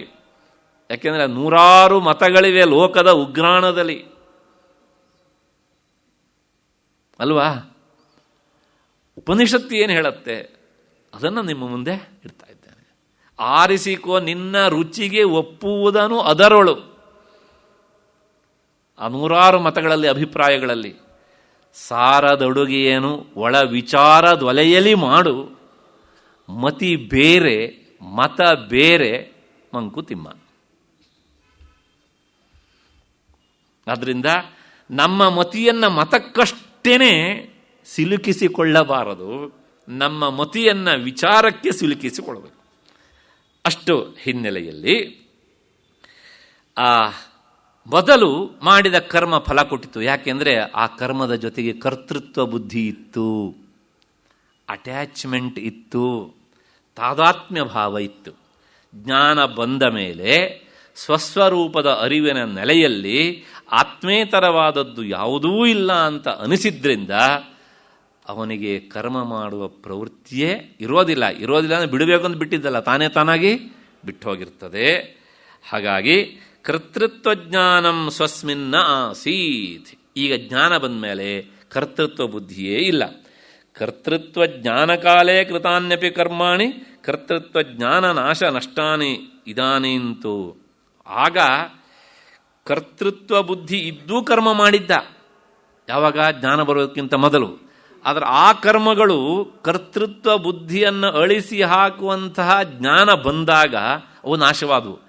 ಈಗ ಜ್ಞಾನ ಬಂದಿದೆ, ಕರ್ತೃತ್ವ ಬುದ್ಧಿಯೇ ಇಲ್ಲ, ಈಗ ಮಾಡಿದ ಕರ್ಮ ಅವನಿಗೆ ಫಲ ಕೊಡುತ್ತಾ? ಅಂದರೆ ಕರ್ಮ ಫಲವನ್ನು ಕೊಡುವುದಿಲ್ಲ. ಅಕರ್ತೃ ಬ್ರಹ್ಮಾತ್ಮ ಬೋಧೆ ಆಗಾಮಿ ಕರ್ಮ ಸಂಬಂಧೇವ ನಾಸ್ತೀತಿ ತದಶ್ಲೇಷ ಇತ್ಯುಚ್ಯತೆ. ಆದ್ದರಿಂದ ಕರ್ತೃತ್ವ ಬುದ್ಧಿ ಇಲ್ಲ, ನಾನು ಕರ್ತನೇ ಅಲ್ಲ ಅಂತ ಅವನು ಹೇಳ್ತಾ ಇರ್ತಾನೆ. ಕರ್ತನೇ ಅಲ್ಲದೆ ಇರುವವನು ಯಾವ ಕರ್ಮ ಮಾಡಿದರೂ ಸಹ ಅವನಿಗೆ ಫಲ ಇಲ್ಲ. ಬರೀ ಬಾಯಲ್ಲಿ ಹೇಳ್ಕೊಳ್ಳೋದಲ್ಲ, ಅದು ಅನುಭವಕ್ಕೆ ಬಂದಿರಬೇಕು. ನಾನು ಕರ್ತ ಅಲ್ಲ ಅಂತ ಹೇಳೋದು ಒಬ್ಬನನ್ನು ಕೊಲೆ ಮಾಡೋದು, ಬಾಯಲ್ಲಿ ಹೇಳೋದು. ಈ ಒಂದು ಕನ್ನಡದ ಒಂದು ಮಾತು ಹೇಳ್ತಾರಲ್ಲ, ಬಕಪಕ್ಷಿ ನದಿಯ ದಡದಲ್ಲಿ ಕುಳಿತು ಮೀನಾ ತಿಂದ್ರೆ ಪಾಪ, ಮೀನಾ ತಿಂದ್ರೆ ಪಾಪ, ಮೀನಾ ತಿಂದ್ರೆ ಪಾಪ ಅಂತ ಜೋರಾಗಿ ಹೇಳ್ತಿತ್ತಂತೆ. ಇದು ಹೇಳುವ ಮಾತನ್ನು ಕೇಳಿ ಪಾಪ ಮೀನುಗಳೆಲ್ಲ ಅದ್ರ ಹತ್ತಿರ ಬರ್ತಿತ್ತಂತೆ. ಓಹೋ, ನಮ್ಮ ಬಕರಾಜ ಬದಲಾವಣೆ ಆಗ್ಬಿಟ್ಟಿದ್ದಾನಪ್ಪ, ಹೋಗೋಣ ಕೈಕಾಲು ಒತ್ತು ಬಿಡೋಣ ಅಂತ ಬಂದರೆ ಗಬಕ್ಕಂತ ಒಂದು ಸಲ ತನ್ನ ಕೊಕ್ಕನ್ನು ನೀರಿಗೆ ಬಿಡ್ತಿತ್ತಂತೆ. ಒಂದು ಮೀನನ್ನು ಹಾಕ್ಕೊಳ್ತಿತ್ತು ಬಾಯಿಗೆ. ಇದನ್ನೇ ಹೇಳೋದು ಬಕಪಕ್ಷಿಯ ಧ್ಯಾನ ಅಂತ. ಹೀಗೆ ಹಾಕ್ಕೊಡೋದು. ವಾಸ್ತವಿಕವಾಗಿಯೂ ಸಹ ಅದು ಇರಬಾರ್ದು. ಅದು ಇದೇ ಇಲ್ಲ ಅಂತ ಬೇರೆಯವರಿಗೆ ಗೊತ್ತಾಗೋದಲ್ಲ, ನಮಗೆ ನಾವೇ ಅರ್ಥ ಮಾಡಿಕೊಳ್ಳಬೇಕಾಗುತ್ತೆ. ಅಷ್ಟು ಹಿನ್ನೆಲೆಯಲ್ಲಿ ಮುಂದಿನ ಶ್ಲೋಕ ಹೇಳ್ತಾರೆ, ಆ ಜ್ಞಾನ ಬಂದ ಮೇಲೆ ಮಾಡಿದಂತಹ ಕರ್ಮ ಅವನಿಗೆ ಫಲ ಕೊಡುವುದಿಲ್ಲ. ಹೇಗೆ ಅಂದರೆ ಅದಕ್ಕೆ ದೃಷ್ಟಾಂತವನ್ನು ಕೊಟ್ಟು ಹೇಳ್ತಾರೆ. ಸ್ವಂ ಅಸಂಗ ಮುದಾಸೀನಂ ಪರಿಜ್ಞಾಯ ನಭೋ ಯಥ ನ ಶ್ಲಿಷ್ಯತೆ ಯತಿ ಕಿಂಚಿತ್ ಕದಾಚಿತ್ ಭಾವಿ ಕರ್ಮಭಿಃ. ಇನ್ನೊಂದು ಸಲ, ಸ್ವಮಸಂಗ ಮುದಾಸೀನಂ ಪರಿಜ್ಞಾಯ ನಭೋ ಯಥ ನ ಶ್ಲಿಷ್ಯತೆ ಯತಿ ಕಿಂಚಿತ್ ಕದಾಚಿತ್ ಭಾವಿ ಕರ್ಮಭಿಃ. ತನ್ನ ಆತ್ಮನು ಆಕಾಶದಂತೆ ಅಸಂಗ ಮತ್ತು ಉದಾಸೀನ ಅಂತ ತಿಳಿದ ಮೇಲೆ ಆ ಯೋಗಿ ಅಂದರೆ ಜ್ಞಾನಿ ಆಗಾಮಿ ಕರ್ಮಗಳಿಂದ ಎಂದಿಗೂ ಕಿಂಚಿತ್ತೂ ಲಿಪ್ತನಾಗುವುದಿಲ್ಲ. ನಮಗೂ ಸಹ ಹೀಗೆ ಹೇಳೋದಕ್ಕೆ ಬರ್ತದೆ, ನನ್ನ ಆತ್ಮ ಆಕಾಶದಂತೆ ನಿರ್ಲಿಪ್ತ ಅಸಂಗ ಅಂತ. ಯಾವುದಕ್ಕೆ ಹೇಳೋದಕ್ಕೆ ಬರುತ್ತೆ? ಬಾಯಿ ಹೇಳೋದಕ್ಕೆ ಬರುತ್ತೆ. ಅದರ ಹೃದಯಕ್ಕೆ ಮನಸ್ಸಿಗೆ ಅನುಭವಕ್ಕೆ ಬಂದಿಲ್ಲ. ಅನುಭವಕ್ಕೆ ಬರದೇ ಹೇಳಿದ ಮಾತಿಗೆ ಬೆಲೆ ಇಲ್ಲ. ಹಾಗಾಗಿ ಈ ಜ್ಞಾನಿ ಅವನು ಅಂದ್ಕೊಳ್ತಾನೆ ಏನಂದರೆ, ಅಲ್ಲೊಂದು ಶಬ್ದ ಉಂಟು ಅಸಂಗಂ ಅಂತ. ಸಂಗ ಅಂದರೆ ಅಂಟದೇ ಇರುವಿಕೆ. ಅಂಟದೇ ಇರುವಿಕೆ ಅನ್ನೋದು ಯಾವಾಗ ಸಂಭವಿಸುತ್ತೆ ಕೇಳಿದರೆ, ಎಲ್ಲಿ ಎರಡು ಇರುತ್ತೋ ಅಲ್ಲಿ ಅಂಟುಕೊಳ್ಳುತ್ತೆ, ಎಲ್ಲಿ ಒಂದೇ ಇರುತ್ತೋ ಅಲ್ಲಿ ಅಂಟುವ ಪ್ರಶ್ನೆಯೇ ಇಲ್ಲ. ಆಕಾಶ ಎಲ್ಲಿಂದ ಎಲ್ಲಿಗೆ ಹೋದ್ರೂ ಒಂದೇ, ಎರಡು ಆಕಾಶ ಅಂತ ಯಾರೂ ಹೇಳೋದಿಲ್ಲ. ಹೇಳಿದರೆ ತುಂಬ ಜ್ಞಾನಿ ಅಂತ ಅಂದ್ಕೊಳ್ಬೋದು ನಾವು, ಅಲ್ವಾ? ಹಾಗಾಗಿ ಆ ಆಕಾಶ ಈ ಆಕಾಶ ಎರಡೂ ಸಹ ಸೇರಿಬಿಟ್ಟಿದ್ವು ನಿನ್ನೆ ದಿವಸ ನಾನು ನೋಡಿದೆ ಅಂತ ಯಾರು ಹೇಳ್ತಾರ? ಇಲ್ಲ. ಯಾಕೆ? ಅಸಂಗ. ಹಾಗಾಗಿ ಎಲ್ಲಿ ಒಂದಿರುತ್ತೋ ಅಲ್ಲಿ ಸಂಘ ಎನ್ನುವಂತಹದ್ದು ಸಂಭವಿಸುವುದಲ್ಲ. ನಾನು ಅಖಂಡ ಸ್ವರೂಪನಾದ್ದರಿಂದ ನನ್ನ ಸ್ವರೂಪವನ್ನು ಬಿಟ್ಟು ಇನ್ನೊಂದು ಇಲ್ಲ ಅಂತಾದ್ರಿಂದ ನನಗೆ ಇನ್ನೊಂದರ ಜೊತೆಗೆ ಸೇರುವಿಕೆ, ಅಂಟುವಿಕೆ, ಸಂಘವಾಗುವಿಕೆ ಎನ್ನುವಂತಹದ್ದು ಇಲ್ಲ ಅಂತ ತಿಳಿತಾನೆ. ಒಂದು. ನಂಬರ್ 2, ಉದಾಸೀನಂ. ಅವನಿಗೆ ಅಕರ್ತೃತ್ವ ಬುದ್ಧಿ. ಯಾವುದರೊಳಗೂ ಸಹ ಕರ್ತೃತ್ವ ಬುದ್ಧಿ ಇಲ್ಲ. ನಾನು ಇದನ್ನು ಕರ್ತೃತ್ವ ಬುದ್ಧಿ ಯಾವಾಗ ಬರುತ್ತೆ ಕೇಳಿದರೆ, ಈಗ ನೋಡಿ, ಒಬ್ಬ ವಿದ್ಯಾರ್ಥಿ ಓದ್ತಾ ಇದ್ದಾನೆ, ಹೈಸ್ಕೂಲಿಗೆ ಹೋಗ್ತಾನೆ. ಆ ಓದಿನಲ್ಲಿ ನಾನು ಓದಬೇಕು, ನಾನು ಅಂಕ ಗಳಿಸಬೇಕು ಅಂತ ಆಸಕ್ತಿ ಇರುತ್ತೆ. ಯಾಕೆ ಕೇಳಿದರೆ, ಆ ಓದಿದ ನಂತರ ಇನ್ನೇನೋ ಒಂದು ಪಡಿಬೇಕಾದದ್ದು ಇರುತ್ತಲ್ಲ, ಅದರ ನಿರೀಕ್ಷಣೆಯಲ್ಲಿ ಈ ಕ್ರಿಯೆ ಜೊತೆಗೆ ಕರ್ತೃತ್ವ ಬುದ್ಧಿಯನ್ನು ಇಟ್ಕೊಂಡಿರ್ತಾನೆ. ಈಗೆಲ್ಲವನ್ನೂ ಒಬ್ಬ ಪಡೆದು ಬಿಟ್ಟಿದ್ದಾನಪ್ಪ, ಅವನಿಗೆ ಕರ್ತೃತ್ವ ಬುದ್ಧಿ ಇರುತ್ತಾ? ಪಡೆಯಬೇಕಾದದ್ದನ್ನು ಎಲ್ಲವನ್ನೂ ಪಡೆದವನಿಗೆ ಅವನಿಗೆ ಎಲ್ಲರೊಳಗೂ ಸಹ ಉದಾಸೀನ. ನಾವು ಎಲ್ಲವನ್ನೂ ಪಡೆದಿರೋದಿಲ್ಲ, ಆದರೂ ಸಹ ಉದಾಸೀನತೆ ಬರುತ್ತೆ ನಮಗೆ ಕೆಲವು ಸಲ. 60 ವರ್ಷ ಸರ್ವೀಸು, 55 ವರ್ಷ ಆಗಿರುತ್ತೆ, ಇನ್ನೂ ಕಡಿಮೆ, ಆಗಲೇ ರಿಟೈರ್ಡ್ ಆದವ್ರ ಥರ ಇರ್ತಾರೆ ಅವರು. ಉದಾಸೀನತೆ ಅಷ್ಟರ ಮಟ್ಟಿಗೆ. ಕೆಲಸದಲ್ಲಿ ಮಾತ್ರ, ಸರ್ಕಾರಿ ಕೆಲಸದಲ್ಲಿ ಮಾತ್ರ, ಬೇರೆ ಯಾವುದ್ರೊಳಗೂ ಸಹ ಇರೋದಿಲ್ಲ. ಆದ್ರೆ ಅಲ್ಲಿರುವ ಉದಾಸೀನತೆಯನ್ನು ಕೆಲವು ಸಲ ಅವರು ಧ್ಯಾನದಲ್ಲಿ ಪೂಜೆಯಲ್ಲೂ ಸಹ ತೋರಿಸ್ತಾರೆ. ಅಲ್ಲ, ಮೊದಲು ಏನೂ ಇರಲಿಲ್ಲ, ಮನೆಯವ್ರ ಒತ್ತಾಯಕ್ಕೋಸ್ಕರ ಅಷ್ಟೋ ಎಷ್ಟೋ ಮಾಡ್ತಿದ್ರು. ಅವರಿಗೂ ಗೊತ್ತಾಯ್ತು, ಮನೆಯವರಿಗೂ ಇವ್ರನ್ನೇನು ತಿದ್ದಕ್ಕಾಗಲ್ಲ ಇನ್ನು ಅಂತ. ಇವರು ಬಿಟ್ಟರು, ಅವ್ರು ಪೂರಾ ಬಿಟ್ಟರು. ಕೇಳಿದರೆ ನಾ ಎಲ್ಲ ನೋಡಿಬಿಟ್ಟಿದ್ದೇನೆ, ಮಾಡಿಬಿಟ್ಟಿದ್ದೇನೆ ಹೀಗೆ ಅಂತ. ಭೂತಕಾಲದ್ದೇ ಈಗೇನು ಅದು ಕೇಳಬೇಡಿ ಹೀಗೆ. ಇನ್ನು ಏನೂ ಮಾಡದೇ ಇರುವಂಥ ನಮ್ಮಂಥವರೇ ಇಷ್ಟೆಲ್ಲ ಬಡಾಯಿ ಕೊಚ್ಚುತ್ತಾರಲ್ಲ, ಆ ಜ್ಞಾನಿ ಕೊಚ್ಚೋದಿಲ್ಲ, ಅವನಿಗೆ ನಿಜವಾಗಿಯೂ ಸಹ ಏನೂ ಸಹ ಇರೋದಿಲ್ಲ. ಗೀತೆಯಲ್ಲಿ ಭಗವಂತ ಇದೇ ಮಾತನ್ನು ಹೇಳಿದ, ಕರ್ಮಣ್ಯ ಕರ್ಮಯ ಪಶ್ಚೇತ್ ಅಕರ್ಮಣಿ ಚ ಕರ್ಮಯ ಸಬುದ್ಧಿಮಾನ್ ಮನುಷ್ಯೇಶು.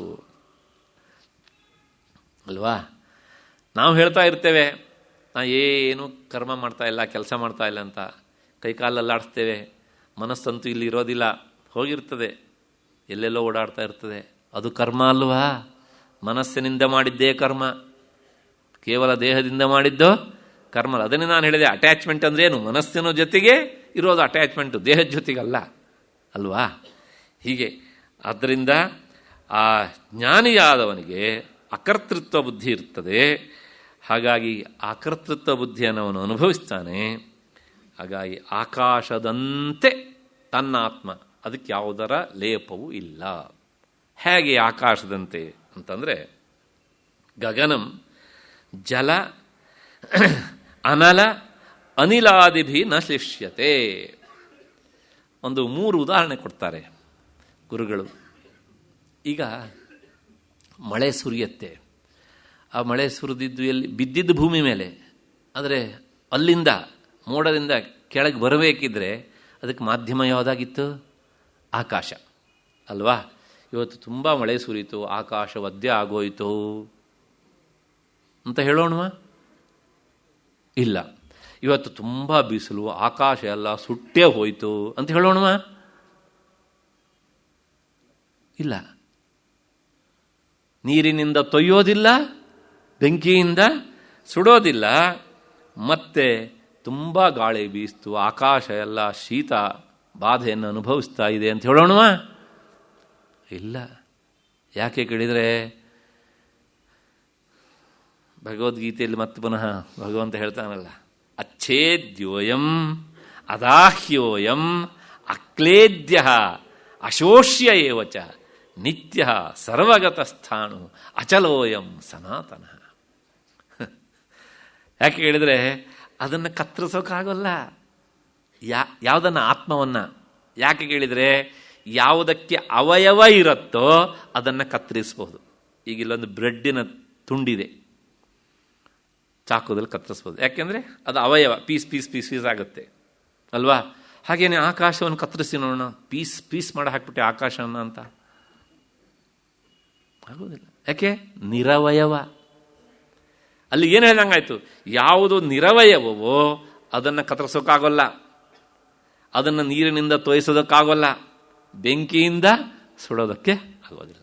ಹಾಗಾಗಿ ಆಕಾಶ ಸದೃಶ ದೃಷ್ಟಾಂತ ಕೇವಲ ನನ್ನ ಆತ್ಮ ಅಂತ ಆದಮೇಲೆ ಅವನಿಗೆ ಯಾವುದರ ಸಂಘವೂ ಇಲ್ಲ. ನೀರಿನಿಂದ ಒದ್ದೆ ಆಗುವ ಸಂಘ ಇಲ್ಲ, ಬೆಂಕಿಯಿಂದ ಸುಡುವ ಸಂಘ ಇಲ್ಲ, ಗಾಳಿಯಿಂದ ತಣ್ಣಗಾಗುವ ಸಂಘವೂ ಸಹ ಇಲ್ಲ. ಇದ್ಯಾವುದೂ ಸಹ ನನಗೆ ಅಂಟುವುದಿಲ್ಲ. ಯಾಕೆ ಕೇಳಿದರೆ, ಆತ್ಮವಿದ್ಯತಿ ಕದಾಚಿದಪಿ ಕಿಂಚಿದಪಿ ಭಾವಿ ಕರ್ಮಭಿ ಆತ್ಮಾನುಭವೋತ್ತರ ಕಾಲಿಕೈ. ತನಗೆ ಜ್ಞಾನ ಬಂದ ಮೇಲೆ ಮಾಡಿದಂತೆ ಯಾವ ಕರ್ಮದಿಂದಲೂ ಸಹ ಅವನಿಗೆ ಆ ಕರ್ಮ ಉಂಟು. ಯಾಕೆಂದರೆ ಶರೀರದ ಬಗ್ಗೆಯೂ ಸಹ ಅವನಿಗೆ ಕಾಣುತ್ತೆ, ಆದರೆ ಅಟ್ಯಾಚ್ಮೆಂಟ್ ಇಲ್ಲ. ಹಾಗಾಗಿ ಅದರಿಂದ ಅವನಿಗೆ ಮಾಡಿದ ಕರ್ಮದಿಂದ ಪಾಪವೂ ಬರೋದಿಲ್ಲ, ಪುಣ್ಯವೂ ಬರೋದಿಲ್ಲ. ಯಾಕೆ ಅಂದರೆ ಅಭಿಮಾನ ರೂಪ ಸಂಘ ಅಭಾವಾತ್. ಅಭಿಮಾನ ಅಂದರೆ ಅಟ್ಯಾಚ್ಮೆಂಟ್, ಅದರ ಅಂಟುವಿಕೆ ಅವನಿಗಿಲ್ಲ. ಹಾಗಾಗಿ ಆ ತಾದಾತ್ಮ್ಯವಿಲ್ಲದೆ ಇದ್ದದ್ರಿಂದ ಅವನಿಗೆ ಅಜ್ಞಾನ ಪೂರ್ತಿಯಾಗಿ ನಾಶ ಆಗ್ತಾ ಇರುತ್ತೆ. ಆದ್ದರಿಂದ ಜ್ಞಾನದ ದಶೆಯಲ್ಲಿ ಅಭಿಮಾನ ಮತ್ತು ತಾದಾತ್ಮ್ಯ ಕರ್ತೃತ್ವ ಬುದ್ಧಿ ಇಲ್ಲದೆ ಇದ್ದದ್ರಿಂದ ಅವನು ಜ್ಞಾನ ಬಂದ ಮೇಲೆ ಮಾಡಿದಂಥ ಕರ್ಮ ಅವನಿಗೆ ಫಲವನ್ನು ಕೊಡುವುದಿಲ್ಲ. ಅಷ್ಟೇ. ಒಂದು ಲಾಕ್ ಆ್ಯಂಡ್ ಕೀ ಏನು ಅಂದರೆ, ತಾದಾತ್ಮ್ಯ ಇದ್ದು ಮಾಡಿದ ಕರ್ಮ ಅದು ಲಾಕ್ ಮಾಡ್ದಂಗೆ ಹೀಗೆ ನಮಗೆ ಫಲ ಕೊಡೋದರ ಮೂಲಕ ಭವಬಂಧನವನ್ನು ಮಾಡುತ್ತೆ. ತಾದಾತ್ಮ್ಯರಹಿತವಾಗಿ ಮಾಡಿದ ಕರ್ಮ ಲಾಕನ್ನು ಓಪನ್ ಮಾಡುತ್ತೆ ಅಷ್ಟೇ ಅಲ್ವಾ.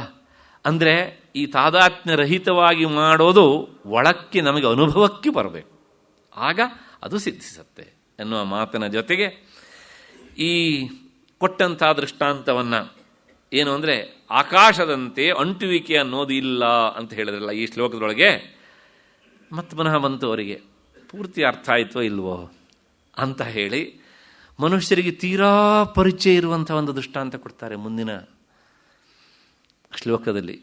ತೀರಾ ಪರಿಚಯ ಅಂದರೆ ಗೋಖಲೆ ಇನ್ಸ್ಟಿಟ್ಯೂಷನ್ಗೆ ಬರೋವರಿಗೆ ಅಲ್ಲ ಪರಿಚಯ, ಬಹಳಷ್ಟು ಜನರಿಗೆ ಇರ್ತದೆ, ಆದರೆ ನಮಗೂ ಸಹ ಅದ್ರ ಕೇಳಿ ಪರಿಚಯ ಇರುತ್ತಲ್ಲ ಅಂಥ ಒಂದು ವಸ್ತುವನ್ನು ಶ್ಲೋಕದಲ್ಲಿ ಉದಾಹರಿಸಿ ಕೊಡ್ತಾರೆ. ನನಭೋ ಘಟಯೋಗೇನ ಸುರಾಗಂಧೇನ ಲಿಪ್ಯತೆ ತಥಾ ಆತ್ಮ ಉಪಾಧಿಯೋಗೇನ ತದ್ಧರ್ಮೈ ನೈವ ಲಿಪ್ಯತೆ. ಇನ್ನೊಂದು ಸಲ, ನನಭಃ ಘಟಯೋಗೇನ ಸುರಾಗಂಧೇನ ಲಿಪ್ಯತೆ ತಥಾ ಆತ್ಮ ಉಪಾಧಿಯೋಗೇನ ತದ್ಧರ್ಮೈ ನೈವ ಲಿಪ್ಯತೆ. ಆಕಾಶ ಮಡಕೆಯ ಸಂಬಂಧದಿಂದ ಹೆಂಡದ ವಾಸನೆಯಿಂದ ಲಿಪ್ತವಾಗುವುದಿಲ್ಲ.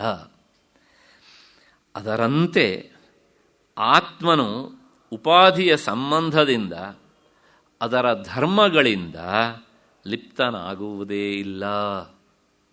ಇಷ್ಟು ಶ್ಲೋಕದ ಅರ್ಥ. ಬಹಳ ಸುಂದರವಾದ ದೃಷ್ಟಾಂತ. ಯಾಕೆ ಕೇಳಿದರೆ ಇಂತಹ ದೃಷ್ಟಾಂತ ವೇದಾಂತ ಸಾಹಿತ್ಯದಲ್ಲಿ ಮಾತ್ರ ಸಿಗತ್ತೆ, ಇನ್ನೆಲ್ಲೂ ಸಹ ಸಿಗೋದಿಲ್ಲ. ನೋಡೋಣ ಅರ್ಥನ. ಜಗದ್ವ್ಯಾಪ್ಯ ವರ್ತಮಾನಂ ನಭಃ, ಜಗತ್ತನ್ನೇ ವ್ಯಾಪಿಸಿಕೊಂಡಿರುವಂತಹದ್ದು ಆಕಾಶ. ಆಕಾಶ ಇಲ್ಲದಿರುವಂಥ ಜಾಗ ಯಾವುದಾದ್ರು ಒಂದು ಇದ್ದರೆ ಮತ್ತೆ ನೆನಪಿಸ್ಕೊಳ್ಳಿ. ಅಕಸ್ಮಾತ್ ನೆನಪಿಗೆ ಬಂದರೆ ಇಲ್ಲೊಂದು ಕಡೆಗೆ ಆಕಾಶ ಇಲ್ಲ ಅಂತ, ಆಕಾಶ ಇಲ್ಲದೇ ಇರೋ ಜಾಗವನ್ನು ನಾನು ನೋಡಿ ಬಂದಿದ್ದೇನೆ ಅಂತ ಕಿರೀಟ ಹಾಕ್ಕೊಳ್ಬೋದು ಅವಾಗ ಅಲ್ವಾ. ಆಕಾಶ ಇಲ್ಲದಿರೋ ಜಾಗ ಉಂಟಾ? ಇಲ್ಲ, ಎಲ್ಲ ಕಡೆಗೂ ಸಹ ಅದು ಉಂಟು. ಅಂತಹ ಸರ್ವತ್ರ ವ್ಯಾಪಿಸಿದಂತಹ ಆಕಾಶ, ಇಲ್ಲೊಂದು ಮಡಿಕೆ ಇದೆ, ಆ ಮಡಿಕೆ ಒಳಗೂ ಸಹ ಅದು ಇದೆ. ಈಗ ಪ್ರಶ್ನೆ ಇಷ್ಟೇ, ಆ ಮಡಿಕೆ ಒಳಗೆ ಒಂದು ಲೀಟರ್ ತಂದು ಹೆಂಡವನ್ನು ಹಾಕಿಬಿಡೋಣ. ಅರ್ಧ ಭಾಗ ತುಂಬಿದೆ, ಇನ್ನು ಅರ್ಧ ಭಾಗ ಖಾಲಿ ಇದೆ ಅಲ್ವಾ. ಖಾಲಿ ಇದೆ ಅಂದರೆ ಆಕಾಶ ಇದೆ. ಆ ಹೆಂಡದ ವಾಸನೆ ಆ ಖಾಲಿ ಇರುವ ಆಕಾಶಕ್ಕೆ ಅಂಟತ್ತಾ ಅಂತ ಒಂದು ಸಣ್ಣ ಸಂಶಯ ಬಂದುಬಿಡುತ್ತೆ ಇಲ್ಲಿ. ಏನು ಅಂದರೆ ಆ ಮಡಿಕೆಯನ್ನು ಮುಚ್ಚಲ ತೆಗೆದ್ರೆ ಈಗ ನೋಡಿದರೆ ವಾಸನೆ ಬಂದೇ ಬರುತ್ತೆ. ಅದು ಹೆಂಡದ ವಾಸನೆ ಅಲ್ಲ, ಬೇರೆ ವಾಸನೆ ಅನುಭವದಿಂದ ಹಂಗೆ ಹೇಳ್ಬೋದು ನಾವು ಅಲ್ವಾ, ಹೌದು ತಾನೇ? ಹಾಂ, ಅದು ಬರುವುದು ಆಕಾಶದ ಜೊತೆಗೆ ಸಂಶ್ಲೇಷ ಆಗಿ ಅಲ್ಲ, ಅಲ್ಲಿರುವ ಗಾಳಿಯಿಂದಾಗಿ, ಅಲ್ಲಿರುವ ವಾತದಿಂದಾಗಿ, ಹೌದು ತಾನೇ? ಆದರೆ ಆ ಸ್ಪೇಸಿಗೆ ಅದು ಏನಾಗೋದಿಲ್ಲ, ಅದು ಅಂಟೋದಿಲ್ಲ. ಭಾಗವತದಲ್ಲಿ ರಾಜ ರಹುಗುಣ ಜಡಭರತನ ಹತ್ರ ಇದೇ ಪ್ರಶ್ನೆ ಮಾಡ್ತಾನೆ. ದೇಹದ ಒಳಗಿರುವಂಥ ಆತ್ಮನಿಗೆ ಸುಖ ದುಃಖ ನೋವಿಲ್ಲ ಅಂತ ಹೇಳ್ತೀರಲ್ಲ ನೀವು, ಹೇಗೆ ಹೇಳ್ತೀರಿ? ನನ್ನ ಪ್ರಕಾರ ನೋವಿದೆ ಆತ್ಮನಿಗೆ ಅಂತ ಒಂದು ದೃಷ್ಟಾಂತ ಕೊಡ್ತಾನೆ ಅವನು. ಹೇಗೆ ಕೇಳಿದರೆ, ಒಂದು ಪಾತ್ರೆಯಲ್ಲಿ ನೀರನ್ನು ಹಾಕಿ ಅಕ್ಕಿಯನ್ನು ಹಾಕಿ ಒಲೆಯ ಮೇಲೆ ಇಟ್ಟರೆ ಆ ಬೆಂಕಿ ತಾಗೋದು ಮೊದಲು ಯಾವುದಕ್ಕೆ? ಪಾತ್ರೆಗೆ. ಪಾತ್ರೆಯ ಶಾಖ ನೀರಿಗೆ ತಾಗತ್ತೆ, ನೀರು ಕುದಿಯತ್ತೆ, ನೀರು ಕುದಿದು ಅಕ್ಕಿ ಅನ್ನ ಆಗತ್ತೆ. ವಾಸ್ತವಿಕ ಅಕ್ಕಿಗೆ ನೇರವಾದಂಥ ಸಂಬಂಧ ಉಂಟ ಬೆಂಕಿಯ ಜೊತೆಗೆ? ಇಲ್ಲ. ಹಾಗೆಯೇ ಈ ದೇಹಕ್ಕೆ ಹೊರಗಿನಿಂದಾದಂಥ ಸುಖ ದುಃಖಗಳ ಅನುಭವ ಒಳಕ್ಕೆ ಮನಸ್ಸಿಗೆ, ಹಾಗೆ ಮನಸ್ಸಿನ ಒಳಗೆ ಅಕ್ಕಿಯ ಸ್ಥಾನದಲ್ಲಿರುವಂಥ ಆತ್ಮನಿಗೆ ಯಾಕೆ ಆಗೋದಿಲ್ಲ? ಅಂಥ ಬ್ಯೂಟಿಫುಲ್ ಕ್ವಶನ್. ಕೇಳೋದಾದ್ರೆ ಹಿಂಗಿದ್ದು ಕ್ವಶನ್ ಕೇಳಬೇಕಪ್ಪ. ನಾವು ಒಳ್ಳೆಯ ಪ್ರಶ್ನೆ ಅಂತ ಹೇಳ್ತೇವೆ, ಜಡ ಬರ್ತಾ ಹೇಳ್ತಾ ಒಳ್ಳೆ ದೊಡ್ಡ ಪಂಡಿತ ಅಂತ ಅಂದ್ಕೊಂಡು ಪ್ರಶ್ನೆ ಕೇಳಿಬಿಟ್ಟೆ, ನೀನು ಶತದಡ್ಡ ನೀನು ಅಂದ.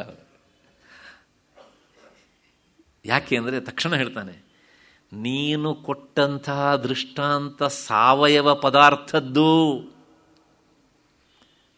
ಬೆಂಕಿಗೆ ಅವಯವ ಉಂಟೋ ಇಲ್ವಾ? ಉಂಟು. ಮತ್ತು ನೀರಿಗೆ ಅವಯವ ಇಲ್ಲದೆ ಇರ್ಬೋದು, ಪಾತ್ರೆಗೆ ಅವಯವ ಉಂಟೋ ಇಲ್ವಾ? ಉಂಟು. ಅಕ್ಕಿಗೆ ಅವಯವ ಉಂಟೋ ಇಲ್ವಾ? ಉಂಟು. ಆದರೆ ಅಕ್ಕಿಯ ಸ್ಥಾನೀಯನ ಅಂತ ಆತ್ಮನಿಗೆ ಅವಯವ ಉಂಟಾ? ಇಲ್ಲ. ಆಗೋಯ್ತಲ್ಲ, ಚಾಪ್ಟರ್ ಕ್ಲೋಸ್. ನಮಗೆ ಆ ಪ್ರಶ್ನೆ ಕೇಳಿದಾಗ ಇವಾಗ ಜಡಭರತ ಉತ್ತರ ಹೇಳಲಿಕ್ಕಾಗೋದಿಲ್ಲ, ಸಿಕ್ಕಾಕೊಂಡು ಬಿದ್ದ ಅಂತ ಅನಿಸುತ್ತೆ. ಉತ್ತರ ಹೇಳಿದ್ಮೇಲೆ ಎಂಥ ದಡ್ಡ ಪ್ರಶ್ನೆ ಕೇಳಿದ್ವಿ ನಾವು ಅಂತ ಅನಿಸುತ್ತೆ. ಹಾಗೆಯೇ ಈ ದೇಹದ ಒಳಗಿರುವಂತಹ ಆತ್ಮನಿಗೆ ಸುಖ ದುಃಖಗಳ ಅನುಭವ ಇಲ್ಲ. ಹೇಗೆ ಕೇಳಿದರೆ, ಹೆಂಡದ ಮಡಕೆಯೊಳಗಿರುವಂಥ ಆಕಾಶ ಹೆಂಡದ ವಾಸನೆಯಿಂದ ಹೇಗೆ ಲಿಪ್ತವಾಗುವುದಿಲ್ಲವೋ ಹಾಗೆ ಲಿಪ್ತನಾಗುವುದಿಲ್ಲ. ನೋಡಿ, ಈ ಹೆಂಡ ವೇದಾಂತಕ್ಕೂ ದೃಷ್ಟಾಂತ ಆಗ್ತದೆ ಅಂತ.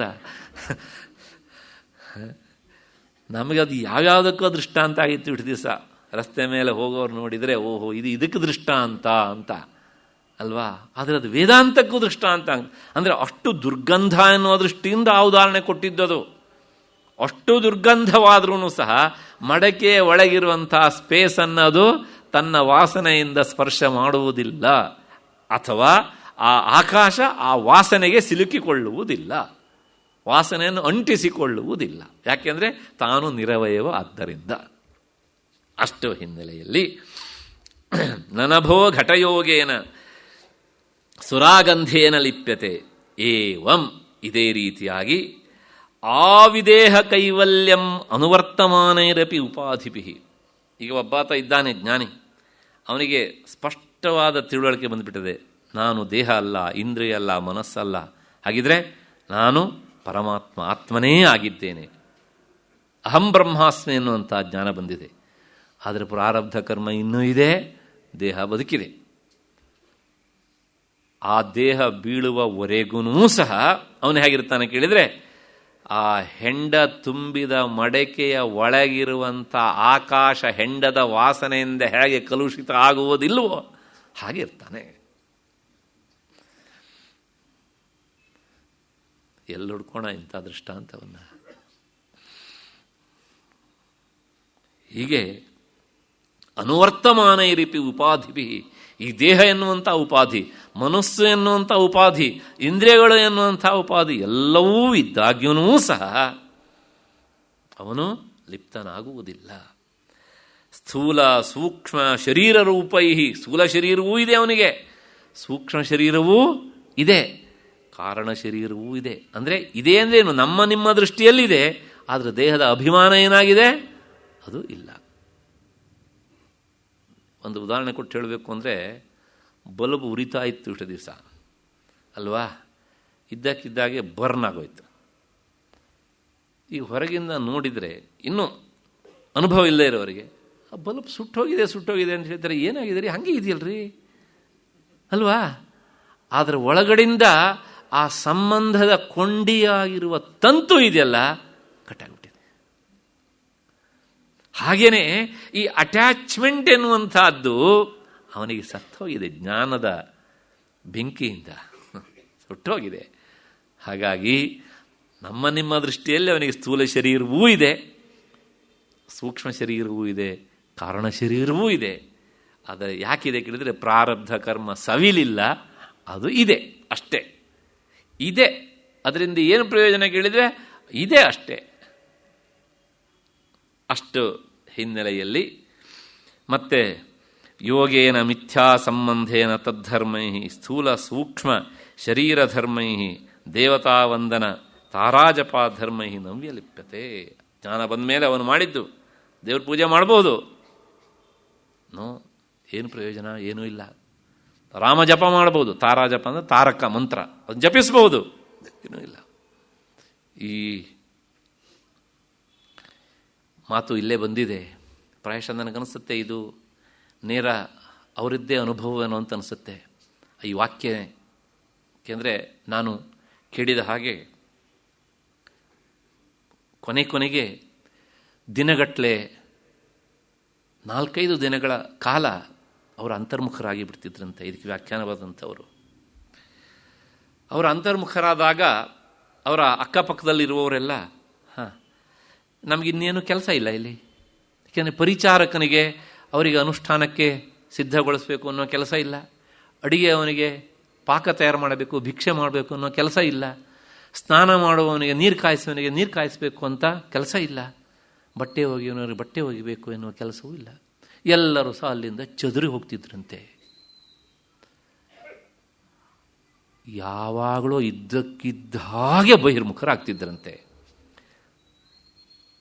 ಹಾಗೆ ಬಹಿರ್ಮುಖರಾದ ತಕ್ಷಣ ನೋಡಿ, ಆ ದೇಹಕ್ಕೆ ಅಭ್ಯಾಸ ಆಗಿರುತ್ತದಲ್ಲ, ಮೊದಲು ಹೋಗಿ ಮಾಡೋ ಕೆಲಸ ನೇರ ಹೋಗೋದು ತುಂಗಾ ನದಿಗೆ ಸ್ನಾನ ಮಾಡಿಬಿಡೋದು, ಬರೋದು, ಆಮೇಲೆ ಆ ದೇಹಕ್ಕೆ ಏನು ಅಭ್ಯಾಸ ಆಗಿರುತ್ತಲ್ಲ ಅದರ ಪ್ರಕಾರ ಇವರು ಅನುಷ್ಠಾನ ಮಾಡೋದು, ಆಮೇಲೆ ನೇರವಾಗಿ ದೇವತಾ ಗುಡಿಗಳಿಗೆ ಹೋಗಿ ದರ್ಶನ ಮಾಡೋದು. ಅವರು ಈಚೆ ದಾಟ್ಕೊಂಡು ಬರೋಷ್ಟೊತ್ತಿಗೆ ಆವಾಗ ಸುದ್ದಿ ಮುಡ್ತಿತ್ತಂತೆ, ಅಯ್ಯಯ್ಯೋ ಅವರಿಗೆ ಎಚ್ಚರಾಗ್ಬಿಟ್ಟಿದೆ ಅಂತ.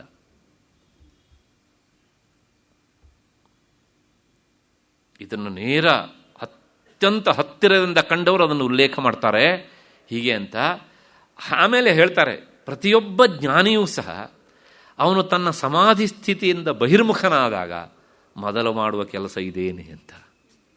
ಯಾಕೆಂದರೆ ಆ ದೇಹಕ್ಕೆ ಈ ಕೆಲಸವನ್ನು ಮಾಡಿ ಮಾಡಿ ಸಂಸ್ಕಾರ ಆಗಿಬಿಡುತ್ತೆ ನೋಡಿ. ಆ ಸಂಸ್ಕಾರ ಅದು ಹೇಗಿರುತ್ತೆ ಅಂದರೆ, ನಮಗೆ ಗೊತ್ತಿಲ್ಲದೇ ಕೆಲಸ ಮಾಡ್ತಾ ಇರುತ್ತೆ. ಕೆಲವು ಸಲ ದೇಹಕ್ಕೆ ಅಭ್ಯಾಸ ಆಗಿಬಿಡುತ್ತೆ. ನನ್ನ ಸ್ನೇಹಿತರ ಒಬ್ಬರು ಹೇಳ್ತಿದ್ರು, ಅವರು ರಾತ್ರಿನೂ ಹಲ್ಲುಜ್ಜೋರು. ವೈದ್ಯಕೀಯ ಶಾಸ್ತ್ರ ಹೇಳುತ್ತೆ ರಕ್ಷಣೆಗೋಸ್ಕರ ಮಾಡಬೇಕು ಅಂತ. ಬೆಳಗ್ಗೆನೂ ಎದ್ದ ತಕ್ಷಣ ಹಲ್ಲುಜ್ಜೋರು. ಆದರೆ ಏನಾಯಿತು ಕೇಳಿದರೆ, ಬೆಳಗಾತ ಹಲ್ಲು ಉಜ್ಜುವ ಕ್ರಿಯೆ ಮುಗಿದ ತಕ್ಷಣ ಪ್ರಾತಸ್ಮರಾಮಿ ಭವಭೀತಿ ಮಹಾರ್ತಿ ಶಾಂತ್ಯೈ ನಾರಾಯಣಂ ಗರುಡವಾಹನ ಮುಬ್ಜನಾಭಂ ಗ್ರಹಾಭಿಭೂತ ವರವಾರಣ ಮುಕ್ತಿ ಹೇತು ಚಕ್ರಾಯುಧಂ ತರುಣವಾರಿಜ ಪತ್ರ ನೇತ್ರಂ. ಎಷ್ಟೋ ದಿನಗಳ ಕಾಲ, ತಿಂಗಳ ಕಾಲ, ವರ್ಷಗಳ ಕಾಲ ಅದನ್ನು ಹೇಳಿ ಹೇಳಿ ಹೇಳಿ ಆ ವಾಗೀಂದ್ರಿಯಕ್ಕೆ ಅಭ್ಯಾಸ ಆಗಿಬಿಟ್ಟಿದೆ. ಹಲ್ಲು ಉಜ್ಜುವ ಪ್ರಕ್ರಿಯೆ ಆದ ತಕ್ಷಣ ಕೈಕಾಲು ಒರೆಸೋದು, ಇದು ಬಾಯಿಗೆ ಬಂದ್ಬಿಡೋದು. ಆಮೇಲೆ ಏನಾಯ್ತಂತೆ ಕೇಳಿದರೆ, ರಾತ್ರಿ ಹಲ್ಲುಜ್ಜಿ ಈಚೆ ಬಂದ ತಕ್ಷಣ ಇದೇ ಘಟನೆ.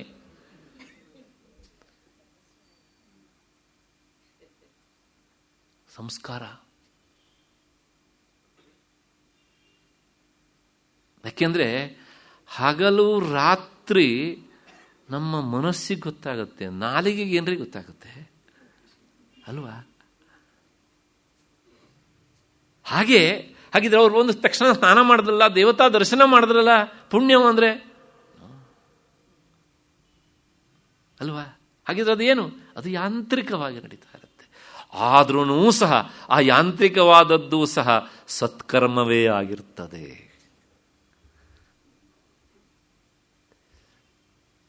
ಹೀಗೆ ಆ ಸಾಧನೆ ಯಾವುದರ ಮೂಲಕ ಆಗಿತ್ತೋ ಅದಕ್ಕೊಂದು ಸಂಸ್ಕಾರ ಆಗಿರುತ್ತೆ. ಹಾಗಾಗಿ ಅಲ್ವಾ, ಅಂಥವರ ದೇಹ ಅಳಿದರೂ ಸಹ ಅದಕ್ಕಷ್ಟು ಬೆಲೆ. ಯಾಕೆ? 10 ಜನ 100 ಸಾಧಕರಿಗೆ ಆ ದೇಹದ ಮೂಲಕ ಮಾರ್ಗದರ್ಶನ ಆಗಿರುತ್ತೆ. ಆ ಮಾರ್ಗದರ್ಶನಕ್ಕೆ ಅದೊಂದು ಮಾಧ್ಯಮವಾಗಿರುತ್ತೆ. ಒಳಗಿರುವ ಚೈತನ್ಯ ಎಲ್ಲರಲ್ಲೂ ಸಮಾನವಾದರೂ ಸಹ ಆ ಚೈತನ್ಯ ಈ ದೇಹದ ಮೂಲಕ ಈ ರೀತಿಯಾದಂಥ ಲೋಕೋತ್ತರವಾದ ಕೆಲಸ ಮಾಡುತ್ತೆ. ಅದಕ್ಕೋಸ್ಕರ ನಮಗೆ ರಾಮ, ಕೃಷ್ಣ, ಜ್ಞಾನಿಗಳು ಎಲ್ಲರೂ ಸಹ ಅವರ ದೇಹಕ್ಕೆ ಅಷ್ಟು ಬೆಲೆ. ನಾಶ ಆಗುವಂಥದ್ದೇ ಹೌದೌದು, ನೋ ಡೌಟ್. ಆದರೆ ಆ ಮಾಧ್ಯಮದ ಮೂಲಕ ಅಂಥ ಕೆಲಸ ಮಾಡುತ್ತಲ್ಲ ಅದು. ಹಾಗಾಗಿ ಮಾಧ್ಯಮಕ್ಕೂ ಒಂದು ಬೆಲೆ ಉಂಟು. ಅಷ್ಟು ಹಿನ್ನೆಲೆಯಲ್ಲಿ ಆ ಯೋಗೇನ ಮಿಥ್ಯಾ ಸಂಬಂಧೇನ ತದ್ಧರ್ಮೈ ಸ್ಥೂಲ ಸೂಕ್ಷ್ಮ ಶರೀರಧರ್ಮೈ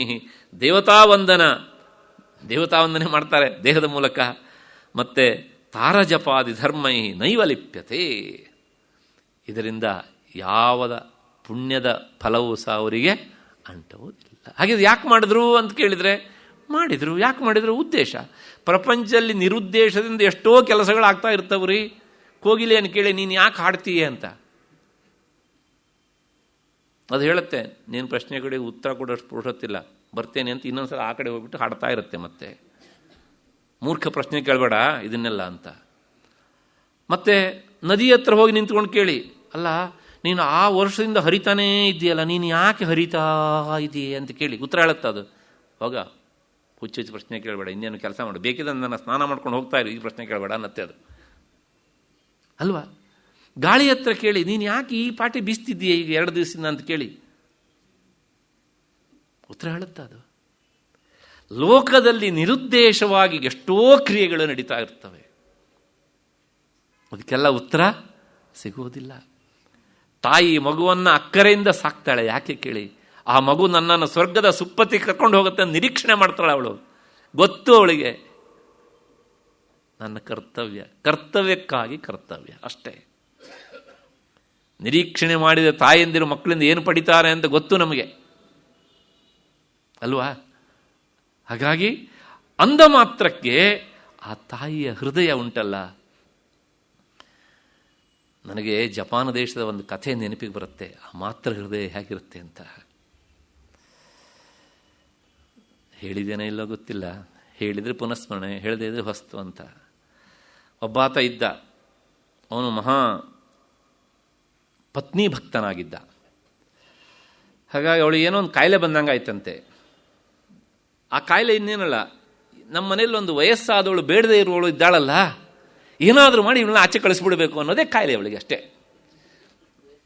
ದಯವಿಟ್ಟು ಎಲ್ಲರೂ ಹಾಗೆ ಅಂತಲ್ಲ, ಆ ಕಥೆ. ಅದಕ್ಕೋಸ್ಕರ 1-2 ದಿವಸ ನಮ್ಮ ರಾಮಾಯಣದ ಕೈಕೇಯಿಯಂತೆಯೇ ಕ್ರೋಧಾಗಾರಕ್ಕೆ ಹೋಗಿ ಕುಳಿತುಬಿಟ್ಲು, ಹುಷಾರಿಲ್ಲ ಅಂತ ಬೋರ್ಡ್ ಹಾಕ್ಕೊಂಡು. ಅವಾಗ ಕೇಳಿದೆ ಏನಾಯ್ತಂತ. ಇಲ್ಲರಿ ತುಂಬ ಹುಷಾರಿಲ್ಲ ಅಂತ ಹೇಳಿದ್ದು. ಆಮೇಲೆ ಡಾಕ್ಟ್ರ್ ಹತ್ರ ಹೋಗಲಿಲ್ವಾ ಕೇಳಿದ. ಹೋಗಿದ್ದೆ. ಏನು ಹೇಳಿದರು ಡಾಕ್ಟ್ರು? ಇನ್ನೇನಿಲ್ಲ, ನಿಮ್ಮ ಅಮ್ಮನ ಹೃದಯವನ್ನು ತಂದು ಕೊಟ್ಟರೆ ಆಗ ಆ ಹೃದಯ ನಾನು ನೋಡಿದರೆ ಆ ಕಾಯಿಲೆ ವಾಸಿ ಆಗುತ್ತಂತೆ ಅಂತ.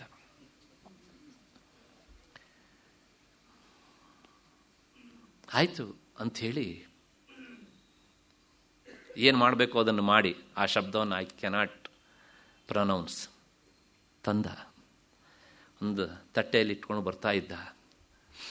ದಾರಿಯಲ್ಲಿ ಕಾಲು ಎಡವಿ ಬಿದ್ದುಬಿಟ್ಟ. ಆಗ ಆ ಹೃದಯ ಕೇಳ್ತಂತೆ, ಮಗು ನೋವಾಯ್ತೇನೋ ನಿನಗೆ? ನನಗೇನಾದರೂ ಅಂಗಾಂಗಗಳಿದ್ದಿದ್ರೆ ನಿನ್ನ ನೋವಾದ ಅಂಗಾಂಗಕ್ಕೆ ನಾನು ಎಣ್ಣೆ ಹಚ್ಚಿ ಔಷಧ ಹಚ್ಚಿ ಉಜ್ಜಿ ಕೊಡ್ತಿದ್ನಪ್ಪ. ನನಗೆ ಅಂಗಾಂಗ ಇಲ್ವಲ್ಲ, ಎಷ್ಟು ನೋವಾಯ್ತೇನೋ ಕಂದ ಅಂತ ಕಣ್ಣೀರು ಸುರಿಸ್ತಂತೆ. ಮಾತ್ರ ಹೃದಯ ಅದು. ಏನು ನಿರೀಕ್ಷಣೆ ಮಾಡುತ್ತಾರೆ ಅಲ್ವಾ.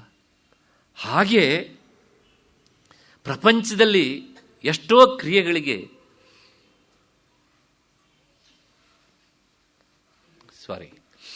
ಉತ್ತರ ಇರೋದಿಲ್ಲರಿ. ಆ ಕ್ರಿಯೆ ಆಗೋದಕ್ಕೆ ಅಂತ ಆಗ್ತಾ ಇರುತ್ತೆ ಅಷ್ಟೇ. ಅಷ್ಟು ಹಿನ್ನೆಲೆಯಲ್ಲಿ ಆ ಜ್ಞಾನಿ ಮಾಡುವ ಕರ್ಮಕ್ಕೆ ಫಲ ಇಲ್ಲ, ಆದರೂ ಮಾಡ್ತಾನೆ. ಯಾಕೆ ಮಾಡ್ತಾನೆ ಅಂದರೆ, ಬೇಕಿದ್ರೆ ಅಂದ್ಕೊಳ್ಳಿ ಲೋಕ ಸಂಗ್ರಹಕ್ಕಾಗಿ ಅಂತ ಅಷ್ಟೇ. ಲೋಕ ಸಂಗ್ರಹಕ್ಕಾಗಿ ಅಂತ ಬೇಕಿದ್ರೆ ಅಂದ್ಕೊಳ್ಳಿ ಅಷ್ಟೇ. ಅಷ್ಟು ಹಿನ್ನೆಲೆಯಲ್ಲಿ ಈ ಶ್ಲೋಕದ ಅರ್ಥ ಸಾಕು ಅಂತ ಅಂದ್ಕೊಂಡು ಮತ್ತೆ ಮುಂದೆ ಹೋಗೋಣ. ಮುಂದಿನ ಶ್ಲೋಕಕ್ಕೆ ಒಂದು ಅವತರಣಿಕೆ ಅಂದರೆ ಒಂದು ಸಂಬಂಧ ವಾಕ್ಯ, ಲಿಂಕ್ ಕೊಡ್ತಾರೆ. ಏನು ಹಿಂದೆ ಅಂದರೆ ವಿಷಯ ಬಂದಿತ್ತು ನಿನ್ನೆ ದಿವಸ ಬ್ರಹ್ಮಸೂತ್ರದಲ್ಲಿ. ಆ ಜ್ಞಾನಿಯಾದವನು ಪ್ರಾರಬ್ಧ ಕರ್ಮ ಇರುತ್ತೆ ಅವನಿಗೆ, ಅದನ್ನು ಹೇಗೆ ಸವಿಸಿಕೊಳ್ತಾನೆ ಅನ್ನೋದನ್ನು ಅಲ್ಲಿ ವಿಚಾರ ಮಾಡಿದರು. ಅದಕ್ಕೆ ಉತ್ತರವನ್ನಲ್ಲಿ ಹೇಳಿದರು, ಭೋಗೇ ನತ್ವಿತರೆ ಕ್ಷಪಯಿತ್ವಾ ಸಂಪದ್ಯತೆ ಅಂತ. ಭೋಗದಿಂದಲೇ ಅದನ್ನು ಅನುಭವಿಸಿ ಅದನ್ನು ಸವಿಸ್ತಾನೆ ಅಂತ. ಒಂದಲ್ಲ ಎರಡಲ್ಲ 100 ದೃಷ್ಟಾಂತ ಈ ಮಾತಿಗೆ. ಹಾಗೆ ಅಲ್ಲಿ ಬ್ರಹ್ಮಸೂತ್ರದಲ್ಲಿ ಹೇಳಿದಂಥ ಮಾತನ್ನು ವಿಚಾರ ಮಾಡೋದಕ್ಕೆ ಈ ಮುಂದಿನ 452ನೇ ಶ್ಲೋಕ ಹೊರಟಿದೆ. ನಾನು ಪದೇ ಪದೇ ಹೇಳ್ತಿದ್ದೇನೆ, ವಿವೇಕ ಚೂಡಾಮಣಿ ಹೇಳ್ತಾ ಇರುವುದು ಉಪನಿಷತ್ ವಿಚಾರವನ್ನು, ಬ್ರಹ್ಮಸೂತ್ರದ ವಿಚಾರವನ್ನು, ಭಗವದ್ಗೀತೆಯಲ್ಲಿ ನಾವೇನು ನೋಡ್ಕೊಂಡು ಬಂದಿದ್ದೇವೋ ಆ ವಿಚಾರವನ್ನು, ಮತ್ತು ಎಲ್ಲೆಲ್ಲಿ ವೇದಾಂತದ ಉತ್ಕೃಷ್ಟ ಗ್ರಂಥಗಳಲ್ಲಿ ವಿಚಾರ ಬಂದಿದೆಯೋ ಅದನ್ನೆಲ್ಲವನ್ನೂ ಸಹ ಹೇಳುವ ಸಮಷ್ಟಿ ರೂಪವಾದಂಥ ಒಂದು ಗ್ರಂಥ ಇದು. ಬ್ರಹ್ಮಸೂತ್ರದಲ್ಲಿ 4ನೇ ಅಧ್ಯಾಯ 1ನೇ ಪಾದದಲ್ಲಿ ಈ ಮಾತು ಬರುತ್ತೆ.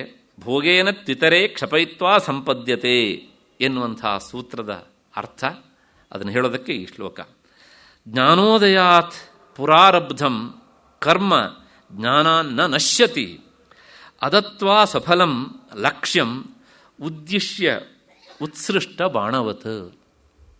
ಇನ್ನೊಂದು ಸಲ, ಜ್ಞಾನೋದಯಾತ್ ಪುರಾರಬ್ಧಂ ಕರ್ಮ ಜ್ಞಾನಾನ್ನ ನಶ್ಯತಿ ಅದತ್ವಾ ಸಫಲಂ ಲಕ್ಷ್ಯಂ ಉದ್ದಿಶ್ಯ ಉತ್ಸೃಷ್ಟ ಬಾಣವತ್. ಜ್ಞಾನ ಉಂಟಾಗುವ ಮೊದಲೇ ಫಲವನ್ನು ಕೊಡುವುದಕ್ಕೆ ಪ್ರಾರಂಭಿಸಿರುವ ಕರ್ಮ, ದಟ್ ಇಸ್ ಕಾಲ್ಡ್ ಪ್ರಾರಬ್ಧ ಕರ್ಮ, ಅದು ಗುರಿಯನ್ನು ಉದ್ದೇಶಿಸಿ ಬಿಟ್ಟ ಬಾಣ ಗುರಿಯನ್ನು ಹೊಡೆಯುವಂತೆ ತನ್ನ ಫಲವನ್ನು ಕೊಡದೇ ಜ್ಞಾನದಿಂದ ನಾಶ ಆಗುವುದಿಲ್ಲ. ಇಷ್ಟು ಈ ಶ್ಲೋಕದ ಅರ್ಥ. ಮತ್ತೆ ನಾವು ಸ್ವಲ್ಪ ಈ ಕರ್ಮದ ಬಗ್ಗೆ ವಿಚಾರ ಮಾಡಬೇಕು. ಹಾಗೆ ವಿಚಾರ ಮಾಡುವುದು ನನ್ನ ಕರ್ಮ, ಕೇಳುವುದು ನಿಮ್ಮ ಕರ್ಮ ಅಲ್ವಾ? ಆದರೆ ಎರಡೂ ಕರ್ಮದ ಉದ್ದೇಶ ಒಂದೇ ಕರ್ಮ, ಅದನ್ನು ಬಿಡಬೇಕು ಅನ್ನೋದು. ಮನುಷ್ಯ ಒಂದು ಸಲ ಜನ್ಮ ಬಂದಾಗ ಎಷ್ಟೋ ಜನ್ಮ ಬರುವುದಕ್ಕೆ ಬೇಕಾಗುವಷ್ಟು ಕರ್ಮ ಮಾಡ್ತಾನೆ. ಏಕೆಂದರೆ ಆ ಒಂದೊಂದು ಕರ್ಮದ ಅವಧಿ ಇಷ್ಟೇ ಅಂತ ನಮಗೆ ಹೇಳಲಿಕ್ಕಾಗೋದಿಲ್ಲ. ಅತ್ಯಂತ ಬಲವತ್ತರ ಕರ್ಮವಾದರೆ ಒಂದು ಜನ್ಮ ಅದು ಒಂದೇ ಕರ್ಮದಿಂದ ಬಂದಿರಬಹುದು. ಅದಿಲ್ಲದೇ ಇದ್ದರೆ ಅವನು ಮಾಡಿದ್ದು ಸಣ್ಣ ಸಣ್ಣ ಕರ್ಮಗಳಾದದ್ದಿದ್ರೆ ಆ 10 ಸಣ್ಣ ಸಣ್ಣ ಕರ್ಮಗಳು ಸೇರಿ ಒಂದು ಜನ್ಮ ಆಗಬಹುದು. ಇಲ್ಲಿ ಇದನ್ನೇ ಜ್ಯೋತಿಷ್ಯ ಶಾಸ್ತ್ರದಲ್ಲಿ ಈಗ ನೋಡಿ, ಈ ದಶೆ ಮುಗೀತು, ಅವನಿಗೆ ಒಂದು ಸಂಧಿ ಬಂತು, ಒಂದು ಜಾಯಿಂಟ್. ಯಾವುದ್ರದ್ದು ಜಾಯಿಂಟ್ ಅದು? ಈ ಕರ್ಮ ಮುಗೀತು, ಆ ಕರ್ಮ ಶುರು ಆಗಬೇಕು, ಮಧ್ಯೆಯಲ್ಲಿ ಗ್ಯಾಪು ಪರ್ಮನೆಂಟ್ ಆಗಿಬಿಡಬಹುದು. ದಟ್ ಇಸ್ ಕಾಲ್ಡ್ ಸಾವು ಅಲ್ವಾ? ಅದಕ್ಕೋಸ್ಕರ ನೀವೊಂದು ಶಾಂತಿ ಮಾಡಿಸ್ಕೊಳ್ಳಿ, ಪರಿಹಾರ, ಒಂದು ಏನು ವೆಲ್ಡಿಂಗ್ ಪ್ರೋಸೆಸ್, ಅರ್ಥ ಆಗುವ ಭಾಷೆಯಲ್ಲಿ ಹೇಳಬೇಕು ಅಂತಾದರೆ ಪ್ರಾಯಶ್ಚಿತ್ತ ಏನು ತೊಡಕುಂಟು ಅದರ ಪರಿಹಾರ. ಆಗೇನಾಗುತ್ತೆ ಕೇಳಿದ್ರೆ ಆ ಕರ್ಮವೂ ಸಹ ಹತ್ತಿರಕ್ಕೆ ಬಂದು ಈ ಹಿಂದಿನ ಕರ್ಮದ ಜೊತೆಗೆ ಬೆಸೆಯುತ್ತೆ, ಇದು ಹಿಂದಕ್ಕೆ ಹೋಗ್ತಾ ಇರುತ್ತೆ, ಆ ಕರ್ಮ ಫಲವನ್ನು ಕೊಡೋದಕ್ಕೆ ಪ್ರಾರಂಭ ಮಾಡುತ್ತೆ. ಮನಸ್ಸಿಗೆ ಬರ್ತಾ ಇದೆ ಅಂತ ಅಂದ್ಕೊಂಡಿದ್ದೇನೆ. ಹೀಗೆ ನಾವು ಮಾಡಿದಂತಹ ಆ ಕರ್ಮದ ಹಿನ್ನೆಲೆಯಲ್ಲಿ ಒಂದು ಜನ್ಮದಲ್ಲಿ ಒಂದೇ ಕರ್ಮ ಆಗಿರಬಹುದು, 10 ಕರ್ಮ ಆಗಿರಬಹುದು. ಹೀಗಿದ್ದಾಗ ಒಂದು ಕರ್ಮ ಈಗ ಫಲ ಕೊಡೋದಕ್ಕೆ ಪ್ರಾರಂಭ ಮಾಡಿದೆ, ಅದು ಉತ್ತಮವಾದ ಕರ್ಮ, ಜ್ಞಾನ ಉತ್ಪತ್ತಿ ಮಾಡಲಿಕ್ಕೆ ಪೂರಕವಾದ ಕರ್ಮ ಈಗ ನಡೀತಾ ಇದೆ ಒಬ್ಬ ವ್ಯಕ್ತಿಗೆ. ಅದು ಅವನ ಪ್ರಾರಬ್ಧ ಕರ್ಮ. ಪ್ರಾರಬ್ಧ ಅಂದರೆ ಈ ಕನ್ನಡದ ಪ್ರಾರಬ್ಧ ಅಂತ ಹೇಳ್ತಾರಲ್ಲ, ಅದನ್ನು ಬಿಟ್ಕೊಬಿಡಿ. ಅಲ್ಲಿ ಹಣೆ ಚಚ್ಕೊಂಡು ಹೇಳ್ದ, ಅಯ್ಯೋ ನನ್ನ ಪ್ರಾರಬ್ಧ, ಅಯ್ಯೋ ನನ್ನ ಪ್ರಾರಬ್ಧ ಅಂತ.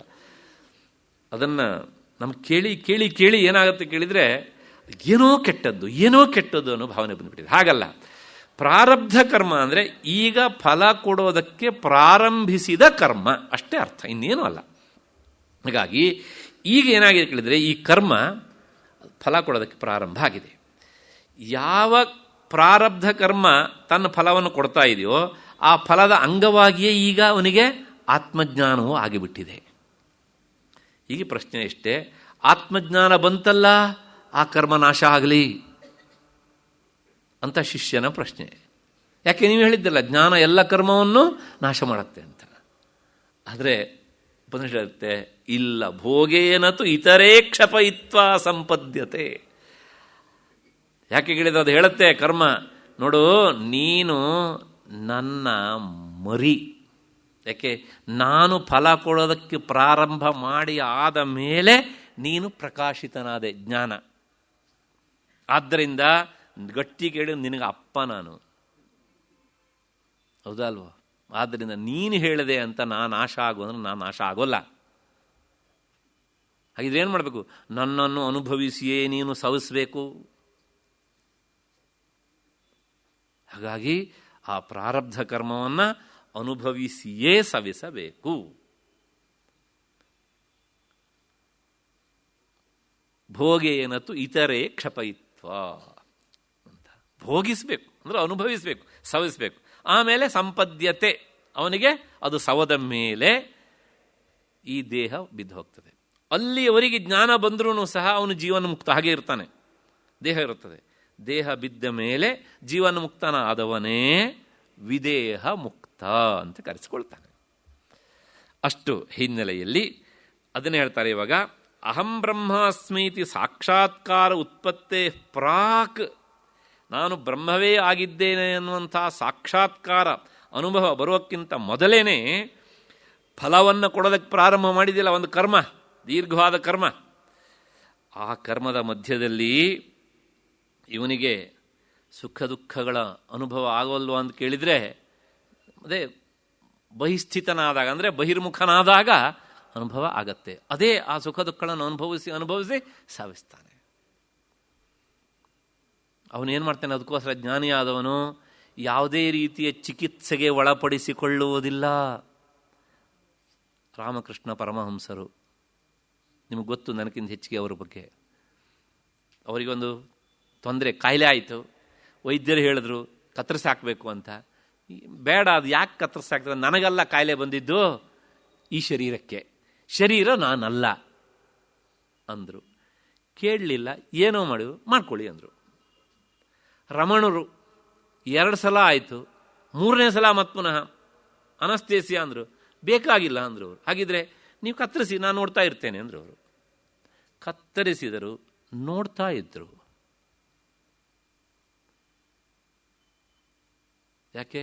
ಆ ಪ್ರಾರಬ್ಧ ಕರ್ಮ ಆ ನೋವನ್ನು ಈ ದೇಹ ಅನುಭವಿಸ್ಬೇಕು, ಅದರ ಹಣೆ ಬರ ಅನುಭವಿಸ್ಲಿ, ನನಗಲ್ಲ.